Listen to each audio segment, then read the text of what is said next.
The Valley of Fear. 1914. Part I. The Tragedy of Burleston. The warning. I am inclined to think, said I. I should do so, Sherlock Holmes remarked impatiently. I believe that I am one of the most long-suffering of mortals, but I'll admit that I was annoyed at the sardonic interruption. Really, Holmes, said I severely, you are a little trying at times. He was too much absorbed with his own thoughts to give any immediate answer to my remonstrance. He leaned upon his hand with his untasted breakfast before him, and he stared at the slip of paper which he had just drawn from its envelope. Then he took the envelope itself, held it up to the light, and very carefully studied both the exterior and the flap. It is Porlock's writing, said he thoughtfully. I can hardly doubt that it is Porlock's writing, though I have seen it only twice before. The Greek E with the peculiar top flourish is distinctive, but if it is Porlock, then it must be something of the very first importance. He was speaking to himself rather than to me, but my vexation disappeared in the interest which the words awakened. Who then is Porlock? I asked. Porlock Watson is a nom de plume, a mere identification mark, but behind it lies a shifty and evasive personality. In a former letter he frankly informed me that the name was not his own, and defied me ever to trace him among the teeming millions of this great city. Porlock is important not for himself, but for the great man with whom he is in touch.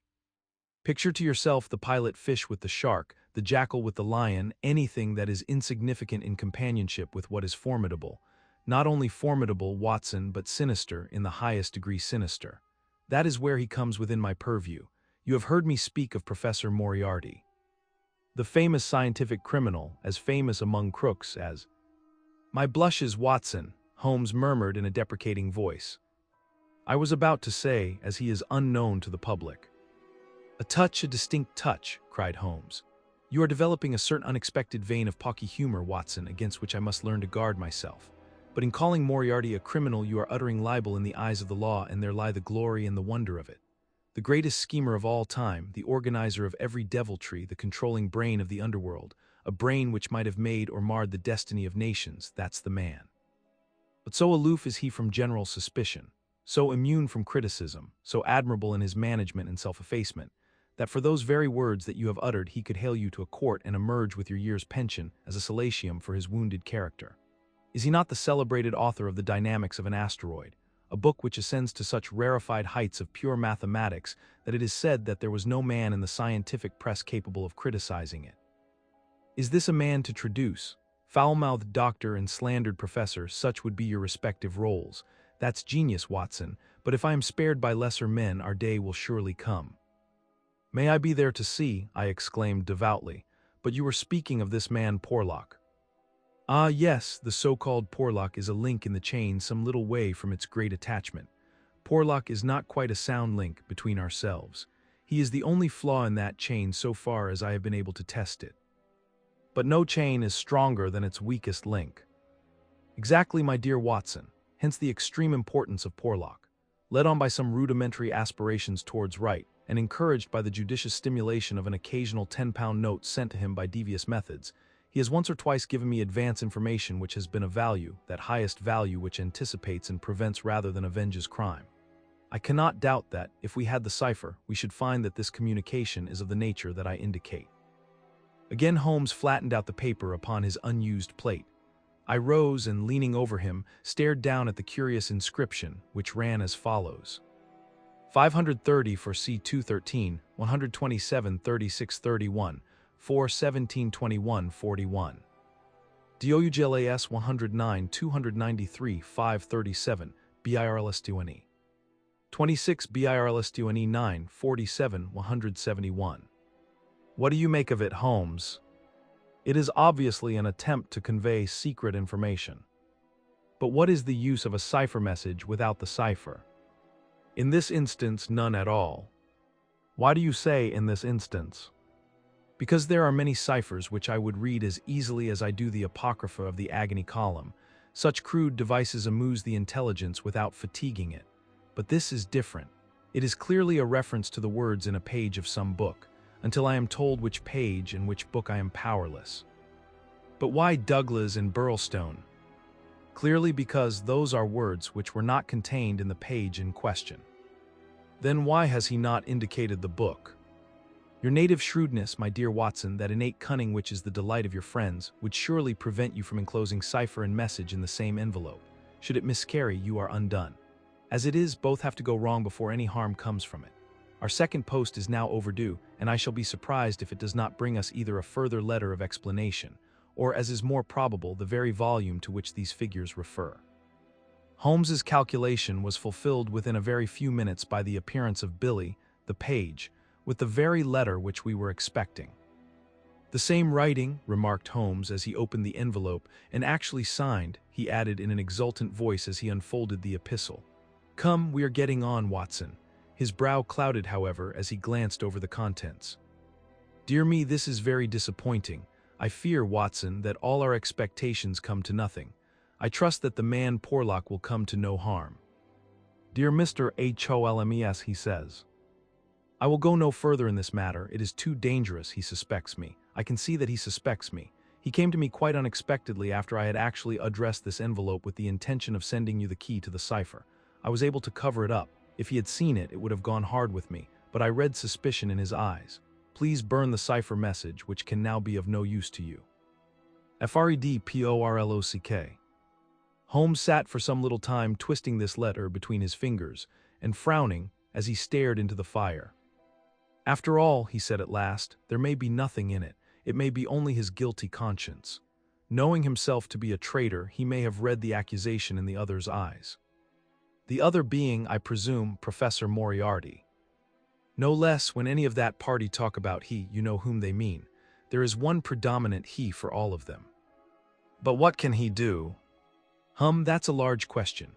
When you have one of the first brains of Europe up against you and all the powers of darkness at his back, there are infinite possibilities. Anyhow, friend Porlock is evidently scared out of his senses. Kindly compare the writing in the note to that upon its envelope, which was done, he tells us, before this ill-omened visit. The one is clear and firm, the other hardly legible. Why did he write at all? Why did he not simply drop it? Because he feared I would make some inquiry after him in that case, and possibly bring trouble on him. No doubt, said I, of course. I had picked up the original cipher message and was bending my brows over it. It's pretty maddening to think that an important secret may lie here on this slip of paper, and that it is beyond human power to penetrate it.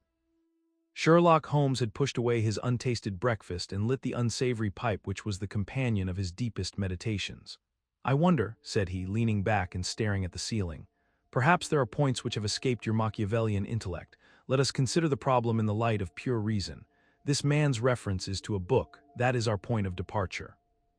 A somewhat vague one. Let us see then if we can narrow it down. As I focus my mind upon it, it seems rather less impenetrable. What indications have we as to this book? None. Well, it is surely not quite so bad as that. The cipher message begins with a large 534, does it not?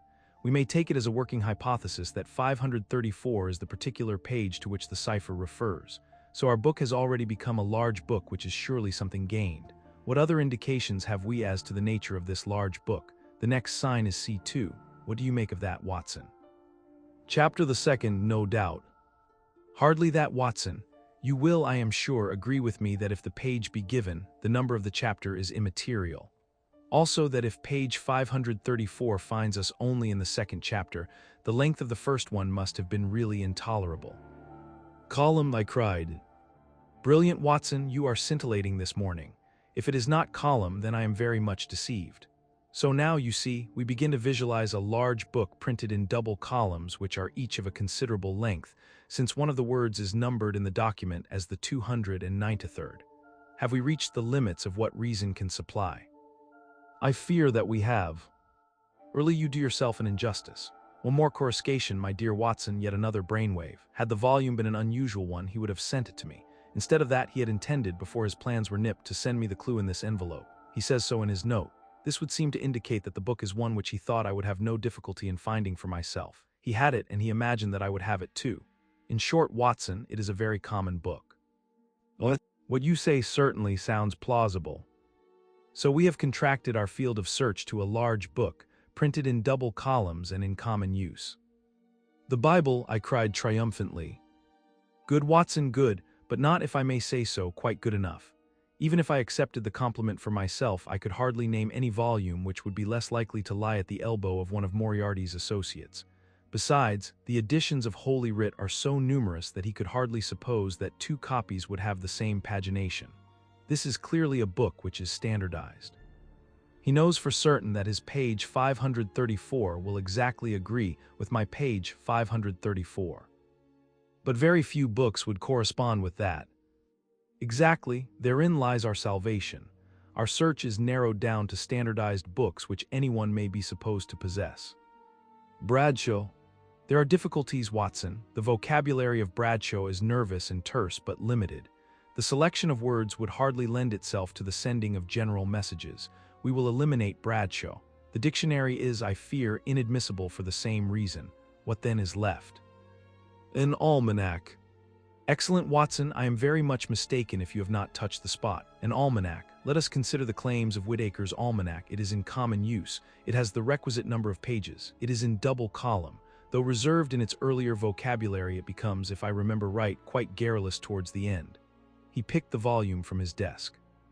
Here is page 534, column 2, a substantial block of print dealing, I perceive, with the trade and resources of British India. Jot down the words, Watson. Number 13 is Maratha. Not, I fear, a very auspicious beginning. Number 127 is government, which at least makes sense, though somewhat irrelevant to ourselves and Professor Moriarty. Now let us try again. What does the Maratha government do? Alas, the next word is pig's bristles. We are undone, my good Watson, it is finished.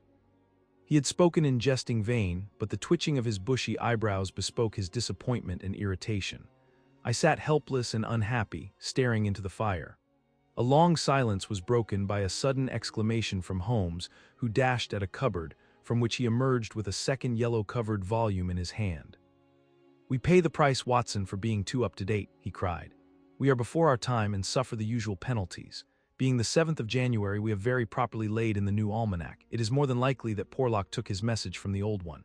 No doubt he would have told us so had his letter of explanation been written. Now let us see what page 534 has in store for us. Number 13 is there, which is much more promising. Number 127 is. There is. Holmes's eyes were gleaming with excitement, and his thin, nervous fingers twitched as he counted the words danger. Ha ha, capital, put that down, Watson. There is danger may come very soon, one. Then we have the name Douglas, rich country now at Burlstone House. Burlstone confidence is pressing. There, Watson, what do you think of pure reason and its fruit? If the greengrocer had such a thing as a laurel wreath, I should send Billy round for it. I was staring at the strange message which I had scrawled, as he deciphered it, upon a sheet of foolscap on my knee. What a queer, scrambling way of expressing his meaning, said I. The contrary he has done quite remarkably well, said Holmes. When you search a single column for words with which to express your meaning, you can hardly expect to get everything you want. You are bound to leave something to the intelligence of your correspondent. The purport is perfectly clear. Some deviltry is intended against one Douglas, whoever he may be, residing as stated, a rich country gentleman. He is sure confidence was as near as he could get to confident that it is pressing. There is our result, and a very workmanlike little bit of analysis it was. Holmes had the impersonal joy of the true artist in his better work, even as he mourned darkly when it fell below the high level to which he aspired.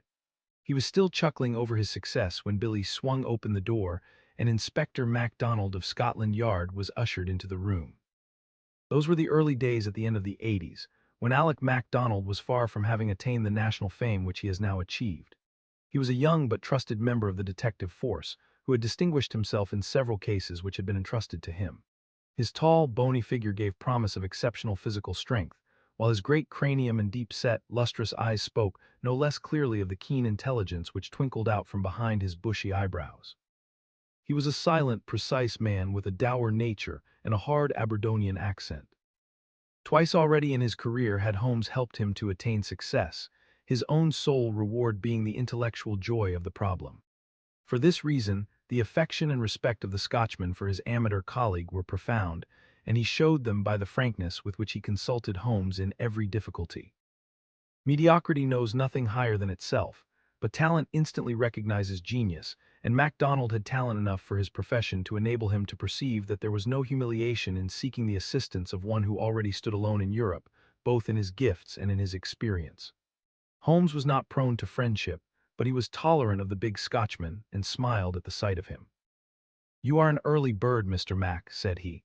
"I wish you luck with your worm. I fear this means that there is some mischief afoot." "If you said hope instead of fear, it would be nearer the truth, I'm thinking, Mr. Holmes," the inspector answered with a knowing grin. "Well, maybe a wee nip would keep out the raw morning chill. No, I won't smoke, I thank you. I'll have to be pushing on my way, for the early hours of a case are the precious ones, as no man knows better than your own self." But the inspector had stopped suddenly, and was staring with a look of absolute amazement at a paper upon the table. It was the sheet upon which I had scrawled the enigmatic message. "Douglas," he stammered, "Burlstone, what's this, Mr. Holmes? Man, it's witchcraft. Where in the name of all that is wonderful did you get those names?" "It is a cipher that Dr. Watson and I have had occasion to solve. But why, what's amiss with the names?" The inspector looked from one to the other of us in dazed astonishment. "Just this," said he, "that Mr. Douglas of Burlstone Manor House was horribly murdered last night." Aye, Sherlock Holmes discourses. It was one of those dramatic moments for which my friend existed. It would be an overstatement to say that he was shocked or even excited by the amazing announcement. Without having a tinge of cruelty in his singular composition, he was undoubtedly callous from long overstimulation. Yet, if his emotions were dulled, his intellectual perceptions were exceedingly active. There was no trace then of the horror which I had myself felt at this curt declaration. But his face showed rather the quiet and interested composure of the chemist, who sees the crystals falling into position from his oversaturated solution. "Remarkable," said he, "remarkable. You don't seem surprised." "Interested, Mr. Mac, but hardly surprised. Why should I be surprised? I receive an anonymous communication from a quarter which I know to be important, warning me that danger threatens a certain person. Within an hour I learn that this danger has actually materialized and that the person is dead. I am interested, but as you observe, I am not surprised." In a few short sentences, he explained to the inspector the facts about the letter and the cipher. MacDonald sat with his chin on his hands, and his great sandy eyebrows bunched into a yellow tangle. "I was going down to Burlstone this morning," said he. "I had come to ask you if you cared to come with me, you and your friend here, but from what you say we might perhaps be doing better work in London." "I rather think not," said Holmes. "Hang it all, Mr. Holmes," cried the inspector. "The papers will be full of the Burlstone mystery in a day or two, but where's the mystery if there is a man in London who prophesied the crime before ever it occurred? We have only to lay our hands on that man, and the rest will follow." "No doubt, Mr. Mac, but how do you propose to lay your hands on the so-called Porlock?" MacDonald turned over the letter which Holmes had handed him. "Posted in Camberwell, that doesn't help us much. Name, you say, is assumed. Not much to go on, certainly. Didn't you say that you have sent him money?" "Twice. And how?" "In notes to Camberwell Post Office." "Did you ever trouble to see who called for them?" "No." The inspector looked surprised and a little shocked. "Why not?" "Because I always keep faith. I had promised when he first wrote that I would not try to trace him." "You think there is someone behind him?" "I know there is. This professor that I've heard you mention." "Exactly." Inspector MacDonald smiled, and his eyelid quivered as he glanced towards me. "I won't conceal from you, Mr. Holmes, that we think in the CID that you have a wee bit of a bee in your bonnet over this professor. I made some inquiries myself about the matter. He seems to be a very respectable, learned, and talented sort of man." "I'm glad you've got so far as to recognize the talent." "Man, you can't but recognize it. After I heard your view, I made it my business to see him. I had a chat with him on eclipses. How the talk got that way I can't think, but he had out a reflector lantern and a globe and made it all clear in a minute. He lent me a book, but I don't mind saying that it was a bit above my head, though I had a good Aberdeen upbringing. He'd have made a grand minister with his thin face and gray hair and solemn-like way of talking. When he put his hand on my shoulder as we were parting, it was like a father's blessing before you go out into the cold, cruel world." Holmes chuckled and rubbed his hands. "Great," he said. "Great. Tell me, friend MacDonald, this pleasing and touching interview was, I suppose, in the professor's study." "That's so. A fine room, is it not?" "Very fine, very handsome indeed, Mr. Holmes." "You sat in front of his writing desk." "Just so. Sun in your eyes and his face in the shadow." "Well, it was evening, but I mind that the lamp was turned on my face." "It would be. Did you happen to observe a picture over the professor's head?" I don't miss much, Mr. Holmes. Maybe I learned that from you. Yes, I saw the picture, a young woman with her head on her hands, peeping at you sideways. That painting was by Jean-Baptiste Greuze. The inspector endeavored to look interested. Jean-Baptiste Greuze, Holmes continued, joining his fingertips and leaning well back in his chair, was a French artist who flourished between the years 1750 and 1800. I allude, of course, to his working career. Modern criticism has more than endorsed the high opinion formed of him by his contemporaries. The inspector's eyes grew abstracted. Hadn't we better, he said. We are doing so, Holmes interrupted. All that I am saying has a very direct and vital bearing upon what you have called the Burlstone mystery. In fact, it may in a sense be called the very center of it. MacDonald smiled feebly and looked appealingly to me. Your thoughts move a bit too quick for me, Mr. Holmes. You leave out a link or two, and I can't get over the gap. What in the whole wide world can be the connection between this dead painting man and the affair at Burlstone? All knowledge comes useful to the detective, remarked Holmes. Even the trivial fact that in the year 1865 a picture by Greuze entitled La Jeune Fille à l'Agneau fetched 1,200,000 francs, more than £40,000, at the Portales sale may start a train of reflection in your mind. It was clear that it did. The inspector looked honestly interested. I may remind you, Holmes continued, that the professor's salary can be ascertained in several trustworthy books of reference. It is 700 a year. Then how could he buy? Quite so, how could he? Aye, that's remarkable, said the inspector thoughtfully. Talk away, Mr. Holmes, I'm just loving it, it's fine. Holmes smiled. He was always warmed by genuine admiration, the characteristic of the real artist. What about Burlstone? He asked. We've time yet, said the inspector, glancing at his watch. I've a cab at the door and it won't take us 20 minutes to Victoria, but about this picture, I thought you told me once, Mr. Holmes, that you had never met Professor Moriarty. No, I never have. Then how do you know about his rooms? Ah, that's another matter. I have been 3 times in his rooms, twice waiting for him under different pretexts and leaving before he came. Once, well, I can hardly tell about the once to an official detective. It was on the last occasion that I took the liberty of running over his papers with the most unexpected results. You found something compromising. Absolutely nothing, that was what amazed me. However, you have now seen the point of the picture. It shows him to be a very wealthy man. How did he acquire wealth? He is unmarried. His younger brother is a station master in the west of England. His chair is worth 700 a year, and he owns a Greuze. Well, surely the inference is plain.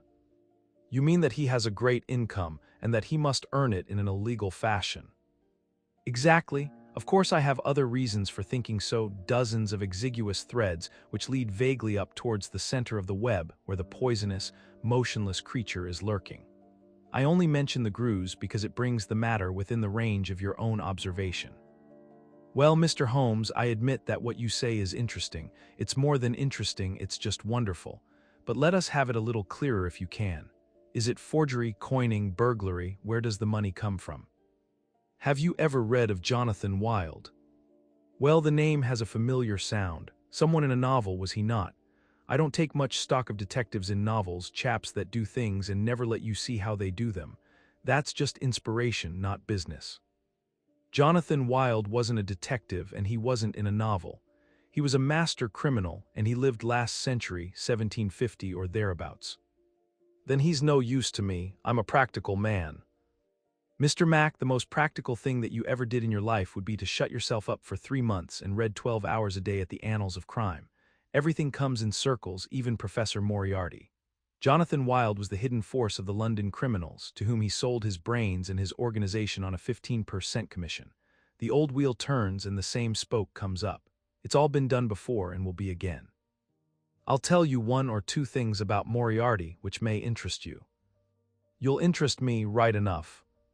I happen to know who is the first link in his chain, a chain with this Napoleon gone wrong at one end, and 100 broken fighting men, pickpockets, blackmailers, and card sharpers at the other, with every sort of crime in between. His chief of staff is Colonel Sebastian Morin, as aloof and guarded and inaccessible to the law as himself. What do you think he pays him? I'd like to hear. 6,000 a year, that's paying for brains, you see, the American business principle. I learned that detail quite by chance. It's more than the Prime Minister gets. That gives you an idea of Moriarty's gains and of the scale on which he works. Another point, I made it my business to hunt down some of Moriarty's checks lately, just common innocent checks that he pays his household bills with. They were drawn on 6 different banks. Does that make any impression on your mind? Queer, certainly, but what do you gather from it? That he wanted no gossip about his wealth. No single man should know what he had. I have no doubt that he has 20 banking accounts, the bulk of his fortune abroad in the Deutsche Bank or the Credit Lyonnais as likely as not. Sometime when you have a year or two to spare, I commend to you the study of Professor Moriarty. Inspector MacDonald had grown steadily more impressed as the conversation proceeded. He had lost himself in his interest. Now his practical Scotch intelligence brought him back with a snap to the matter in hand. "He can keep anyhow," said he. "You've got us sidetracked with your interesting anecdotes, Mr. Holmes. What really counts is your remark that there is some connection between the professor and the crime, that you get from the warning received through the man Porlock. Can we, for our present practical needs, get any further than that? We may form some conception as to the motives of the crime. It is, as I gather from your original remarks, an inexplicable or at least an unexplained murder. Now, presuming that the source of the crime is as we suspect it to be, there might be 2 different motives. In the first place, I may tell you that Moriarty rules with a rod of iron over his people. His discipline is tremendous. There is only one punishment in his code. It is death. Now we might suppose that this murdered man, this Douglas whose approaching fate was known by one of the arch-criminal's subordinates, had in some way betrayed the chief. His punishment followed, and would be known to all if only to put the fear of death into them. Well, that is one suggestion, Mr. Holmes. The other is that it has been engineered by Moriarty in the ordinary course of business. Was there any robbery? I have not heard. If so, it would, of course, be against the first hypothesis and in favor of the second. Moriarty may have been engaged to engineer it on a promise of part spoils, or he may have been paid so much down to manage it. Either is possible, but whichever it may be, or if it is some third combination, it is down at Burlstone that we must seek the solution. I know our man too well to suppose that he has left anything up here which may lead us to him. Then to Burlstone we must go, cried MacDonald, jumping from his chair. My word, it's later than I thought. I can give you, gentlemen, 5 minutes for preparation, and that is all. And ample for us both, said Holmes, as he sprang up and hastened to change from his dressing gown to his coat. While we are on our way, Mr. Mac, I will ask you to be good enough to tell me all about it. All about it proved to be disappointingly little, and yet there was enough to assure us that the case before us might well be worthy of the expert's closest attention. He brightened and rubbed his thin hands together as he listened to the meager but remarkable details. A long series of sterile weeks lay behind us, and here at last there was a fitting object for those remarkable powers which, like all special gifts, become irksome to their owner when they are not in use. That razor brain blunted and rusted with inaction. Sherlock Holmes's eyes glistened, his pale cheeks took a warmer hue, and his whole eager face shone with an inward light when the call for work reached him. Leaning forward in the cab, he listened intently to MacDonald's short sketch of the problem which awaited us in Sussex. The inspector was himself dependent, as he explained to us, upon a scribbled account forwarded to him by the milk train in the early hours of the morning. White Mason, the local officer, was a personal friend, and hence MacDonald had been notified much more promptly than is usual at Scotland Yard when provincials need their assistance. It is a very cold scent upon which the metropolitan expert is generally asked to run. Dear Inspector, MacDonald, said the letter which he read to us. Official requisition for your services is in separate envelope. This is for your private eye. Wire me what train in the morning you can get for Burlstone, and I will meet it or have it met if I am too occupied. This case is a snorter. Don't waste a moment in getting started. If you can bring Mr. Holmes, please do so, for he will find something after his own heart. We would think the whole thing had been fixed up for theatrical effect if there wasn't a dead man in the middle of it. My word. It is a snorter. Your friend seems to be no fool, remarked Holmes.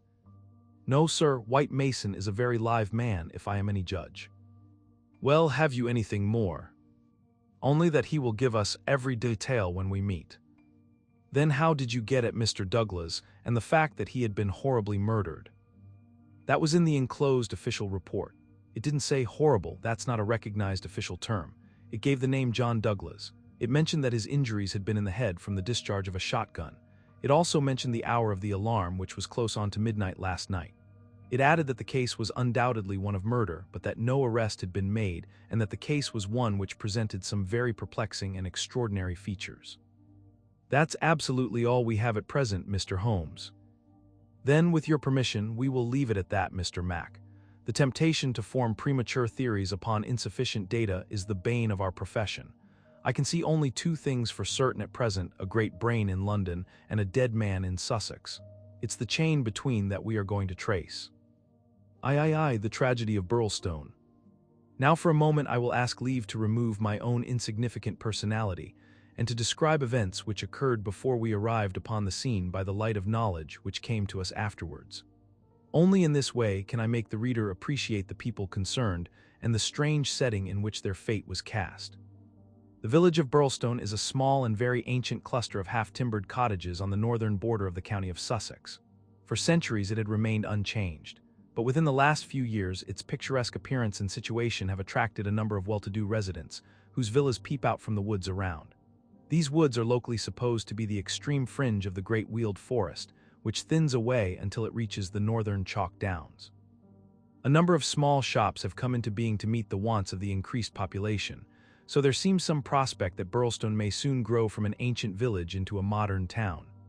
It is the center for a considerable area of country, since Tunbridge Wells, the nearest place of importance, is 10 or 12 miles to the eastward, over the borders of Kent. About half a mile from the town, standing in an old park famous for its huge beech trees, is the ancient manor house of Burlstone. Part of this venerable building dates back to the time of the First Crusade, when Hugo de Capus built a fortalice in the center of the estate, which had been granted to him by the Red King. This was destroyed by fire in 1543, and some of its smoke-blackened cornerstones were used when, in Jacobean times, a brick country house rose upon the ruins of the feudal castle. The manor house, with its many gables and its small diamond-paned windows, was still much as the builder had left it in the early 17th century. Of the double moats which had guarded its more warlike predecessor, the outer had been allowed to dry up and served the humble function of a kitchen garden. The inner one was still there and lay 40 feet in breadth, though now only a few feet in depth, round the whole house. A small stream fed it and continued beyond it, so that the sheet of water, though turbid, was never ditch-like or unhealthy. The ground floor windows were within a foot of the surface of the water. The only approach to the house was over a drawbridge, the chains and windlass of which had long been rusted and broken. The latest tenants of the manor house had, however, with characteristic energy, set this right, and the drawbridge was not only capable of being raised, but actually was raised every evening and lowered every morning.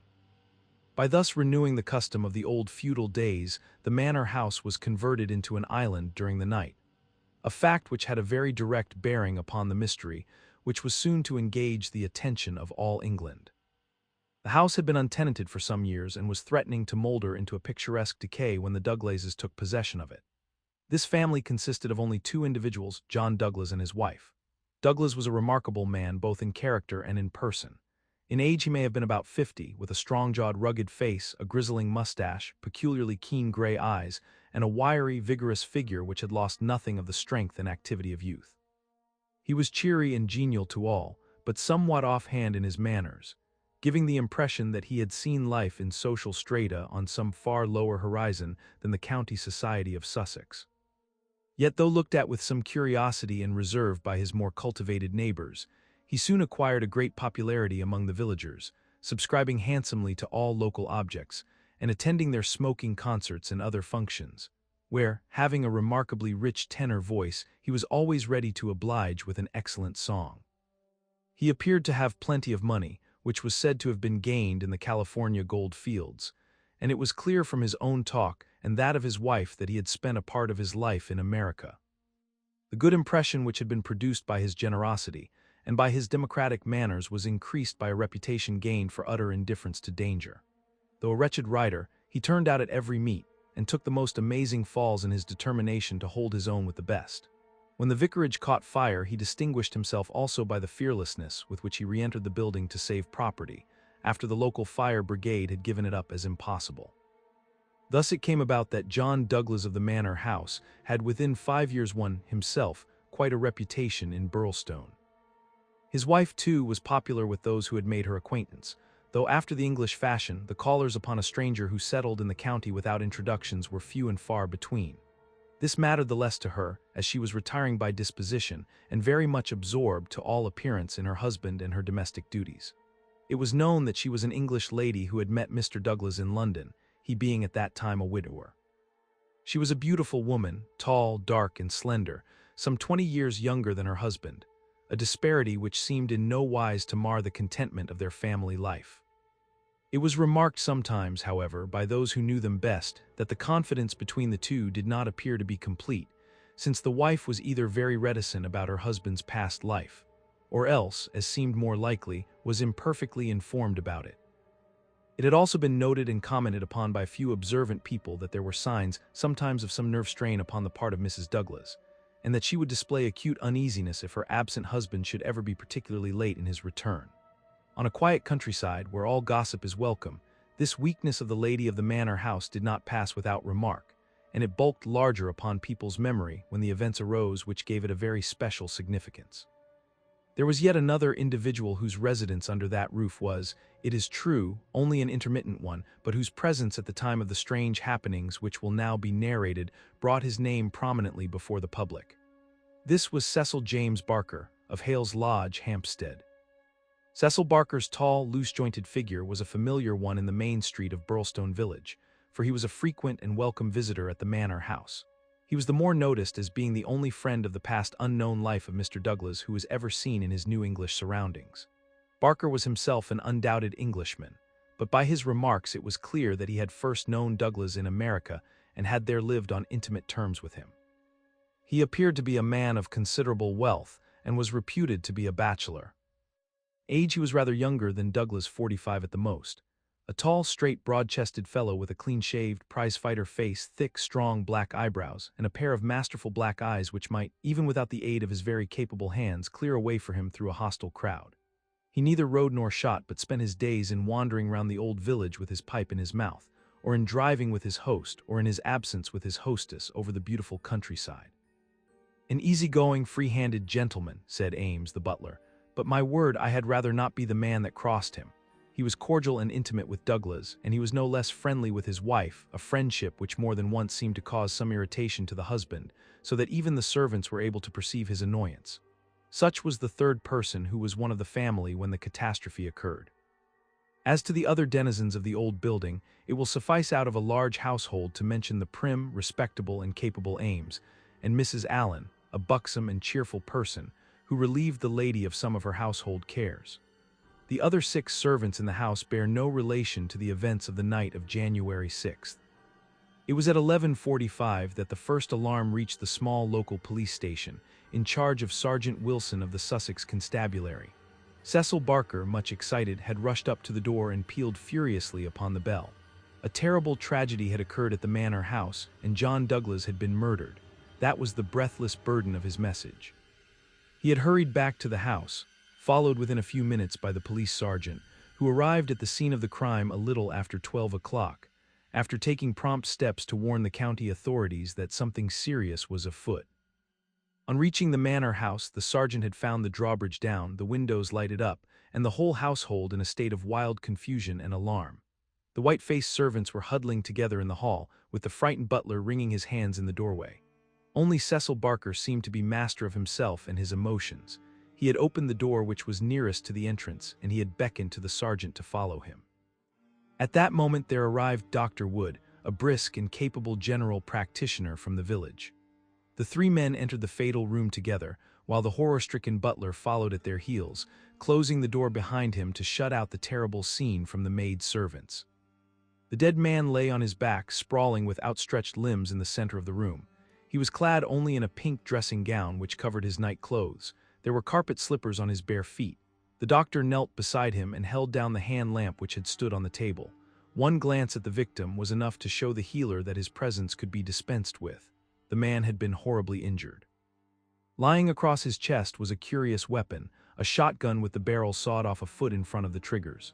It was clear that this had been fired at close range and that he had received the whole charge in the face, blowing his head almost to pieces.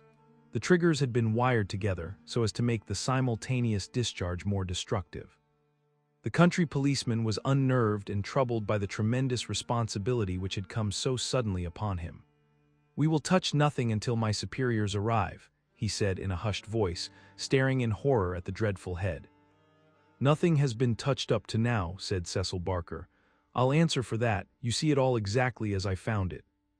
"When was that?" The sergeant had drawn out his notebook. "It was just 11:30. I had not begun to undress, and I was sitting by the fire in my bedroom when I heard the report. It was not very loud, it seemed to be muffled. I rushed down. I don't suppose it was 30 seconds before I was in the room." "Was the door open?" "Yes, it was open. Poor Douglas was lying as you see him. His bedroom candle was burning on the table. It was I who lit the lamp some minutes afterward." "Did you see no one?" "No, I heard Mrs. Douglas coming down the stair behind me, and I rushed out to prevent her from seeing this dreadful sight. Mrs. Allen, the housekeeper, came and took her away. Ames had arrived, and we ran back into the room once more." "But surely I have heard that the drawbridge is kept up all night." "Yes, it was up until I lowered it." "Then how could any murderer have got away? It is out of the question. Mr. Douglas must have shot himself." "That was our first idea, but see." Barker drew aside the curtain and showed that the long, diamond-paned window was open to its full extent. "And look at this." He held the lamp down and illuminated a smudge of blood like the mark of a boot sole upon the wooden sill. "Someone has stood there in getting out." "You mean that someone waded across the moat?" "Exactly." "Then if you were in the room within half a minute of the crime, he must have been in the water at that very moment." "I have not a doubt of it. I wish to heaven that I had rushed to the window, but the curtain screened it, as you can see, and so it never occurred to me. Then I heard the step of Mrs. Douglas, and I could not let her enter the room. It would have been too horrible." "Horrible enough," said the doctor, looking at the shattered head and the terrible marks which surrounded it. "I've never seen such injuries since the Burlstone Railway smash." "But I say," remarked the police sergeant, whose slow, bucolic common sense was still pondering the open window, "it's all very well your saying that a man escaped by wading this moat, but what I ask you is, how did he ever get into the house at all if the bridge was up?" "Ah, that's the question," said Barker. "At what o'clock was it raised?" "It was nearly 6 o'clock, said Ames, the butler. "I've heard," said the sergeant, "that it was usually raised at sunset. That would be nearer 4:30 than 6 at this time of year." "Mrs. Douglas had visitors to tea," said Ames. "I couldn't raise it until they went, then I wound it up myself." "Then it comes to this," said the sergeant. "If anyone came from outside, if they did, they must have got in across the bridge before 6 and been in hiding ever since, until Mr. Douglas came into the room after 11. "That is so. Mr. Douglas went round the house every night the last thing before he turned in to see that the lights were right. That brought him in here. The man was waiting and shot him. Then he got away through the window and left his gun behind him. That's how I read it, for nothing else will fit the facts." The sergeant picked up a card which lay beside the dead man on the floor. The initials VV, and under them the number 341 were rudely scrawled in ink upon it. "What's this?" he asked, holding it up. Barker looked at it with curiosity. "I never noticed it before," he said. "The murderer must have left it behind him." "VV 341. I can make no sense of that." The sergeant kept turning it over in his big fingers. "What's VV? Somebody's initials, maybe. What have you got there, Dr. Wood?" It was a good-sized hammer which had been lying on the rug in front of the fireplace, a substantial, workmanlike hammer. Cecil Barker pointed to a box of brass-headed nails upon the mantelpiece. "Mr. Douglas was altering the pictures yesterday," he said. "I saw him myself, standing upon that chair and fixing the big picture above it. That accounts for the hammer." "We'd best put it back on the rug where we found it," said the sergeant, scratching his puzzled head in his perplexity. "It will want the best brains in the force to get to the bottom of this thing. It will be a London job before it is finished." He raised the hand lamp and walked slowly round the room. "Hullo," he cried excitedly, drawing the window curtain to one side. "What o'clock were those curtains drawn?" "When the lamps were lit," said the butler. "It would be shortly after 4. Someone had been hiding here, sure enough." He held down the light, and the marks of muddy boots were very visible in the corner. "I'm bound to say this bears out your theory, Mr. Barker. It looks as if the man got into the house after 4 when the curtains were drawn and before 6 when the bridge was raised. He slipped into this room because it was the first that he saw. There was no other place where he could hide, so he popped in behind this curtain. that all seems clear enough. It is likely that his main idea was to burgle the house, but Mr. Douglas chanced to come upon him, so he murdered him and escaped. That's how I read it, said Barker. But I say, aren't we wasting precious time? Couldn't we start out and scour the country before the fellow gets away? The sergeant considered for a moment. There are no trains before 6 in the morning, so he can't get away by rail. If he goes by road with his legs all dripping, it's odds that someone will notice him. Anyhow, I can't leave here myself until I am relieved, but I think none of you should go until we see more clearly how we all stand. The doctor had taken the lamp and was narrowly scrutinizing the body. What's this mark? He asked. Could this have any connection with the crime? The dead man's right arm was thrust out from his dressing gown and exposed as high as the elbow. About halfway up the forearm was a curious brown design, a triangle inside a circle, standing out in vivid relief upon the lard-colored skin. It's not tattooed, said the doctor, peering through his glasses. I never saw anything like it. The man has been branded at some time as they brand cattle. What is the meaning of this? I don't profess to know the meaning of it, said Cecil Barker, but I have seen the mark on Douglas many times this last 10 years. And so have I, said the butler. Many a time when the master has rolled up his sleeves, I have noticed that very mark. I've often wondered what it could be. Then it has nothing to do with the crime anyhow, said the sergeant. But it's a rum thing all the same. Everything about this case is rum. Well, what is it now? The butler had given an exclamation of astonishment and was pointing at the dead man's outstretched hand. They've taken his wedding ring, he gasped. What? Yes, indeed. Master always wore his plain gold wedding ring on the little finger of his left hand. That ring with the rough nugget on it was above it, and the twisted snake ring on the third finger. There's the nugget and there's the snake, but the wedding ring is gone. He's right, said Barker. Do you tell me, said the sergeant, that the wedding ring was below the other? Always. Then the murderer, or whoever it was, first took off this ring you call the nugget ring, then the wedding ring, and afterwards put the nugget ring back again. That is so. The worthy country policeman shook his head. Seems to me the sooner we get London onto this case the better, said he. White Mason is a smart man. No local job has ever been too much for White Mason. It won't be long now before he is here to help us. But I expect we'll have to look to London before we are through. Anyhow, I'm not ashamed to say that it is a deal too thick for the likes of me. IV darkness. At 3 in the morning, the chief Sussex detective, obeying the urgent call from Sergeant Wilson of Burlstone, arrived from headquarters in a light dog cart behind a breathless trotter. By the 5:40 train in the morning, he had sent his message to Scotland Yard, and he was at the Burlstone station at 12 o'clock to welcome us. White Mason was a quiet, comfortable-looking person in a loose tweed suit, with a clean-shaved, ruddy face, a stoutish body, and powerful bandy legs adorned with gaiters, looking like a small farmer, a retired gamekeeper, or anything upon earth except a very favorable specimen of the provincial criminal officer. A real downright snorter, Mr. MacDonald, he kept repeating. We'll have the pressmen down like flies when they understand it. I'm hoping we will get our work done before they get poking their noses into it and messing up all the trails. There has been nothing like this that I can remember. There are some bits that will come home to you, Mr. Holmes, or I am mistaken. And you also, Dr. Watson, for the medicos will have a word to say before we finish. Your room is at the Westville Arms. There's no other place, but I hear that it is clean and good. The man will carry your bags. This way, gentlemen, if you please.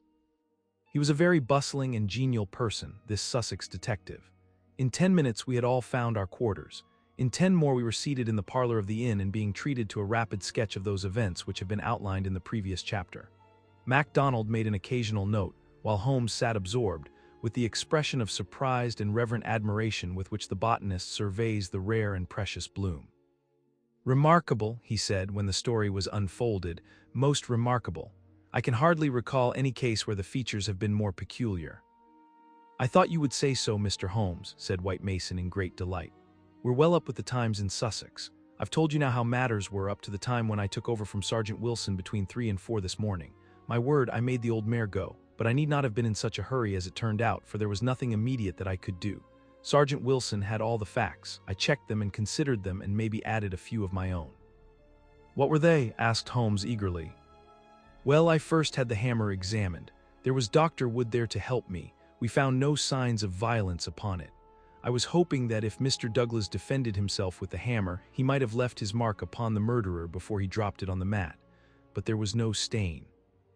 That, of course, proves nothing at all, remarked Inspector MacDonald. There has been many a hammer murder and no trace on the hammer. Quite so, it doesn't prove it wasn't used, but there might have been stains and that would have helped us. As a matter of fact, there were none. Then I examined the gun.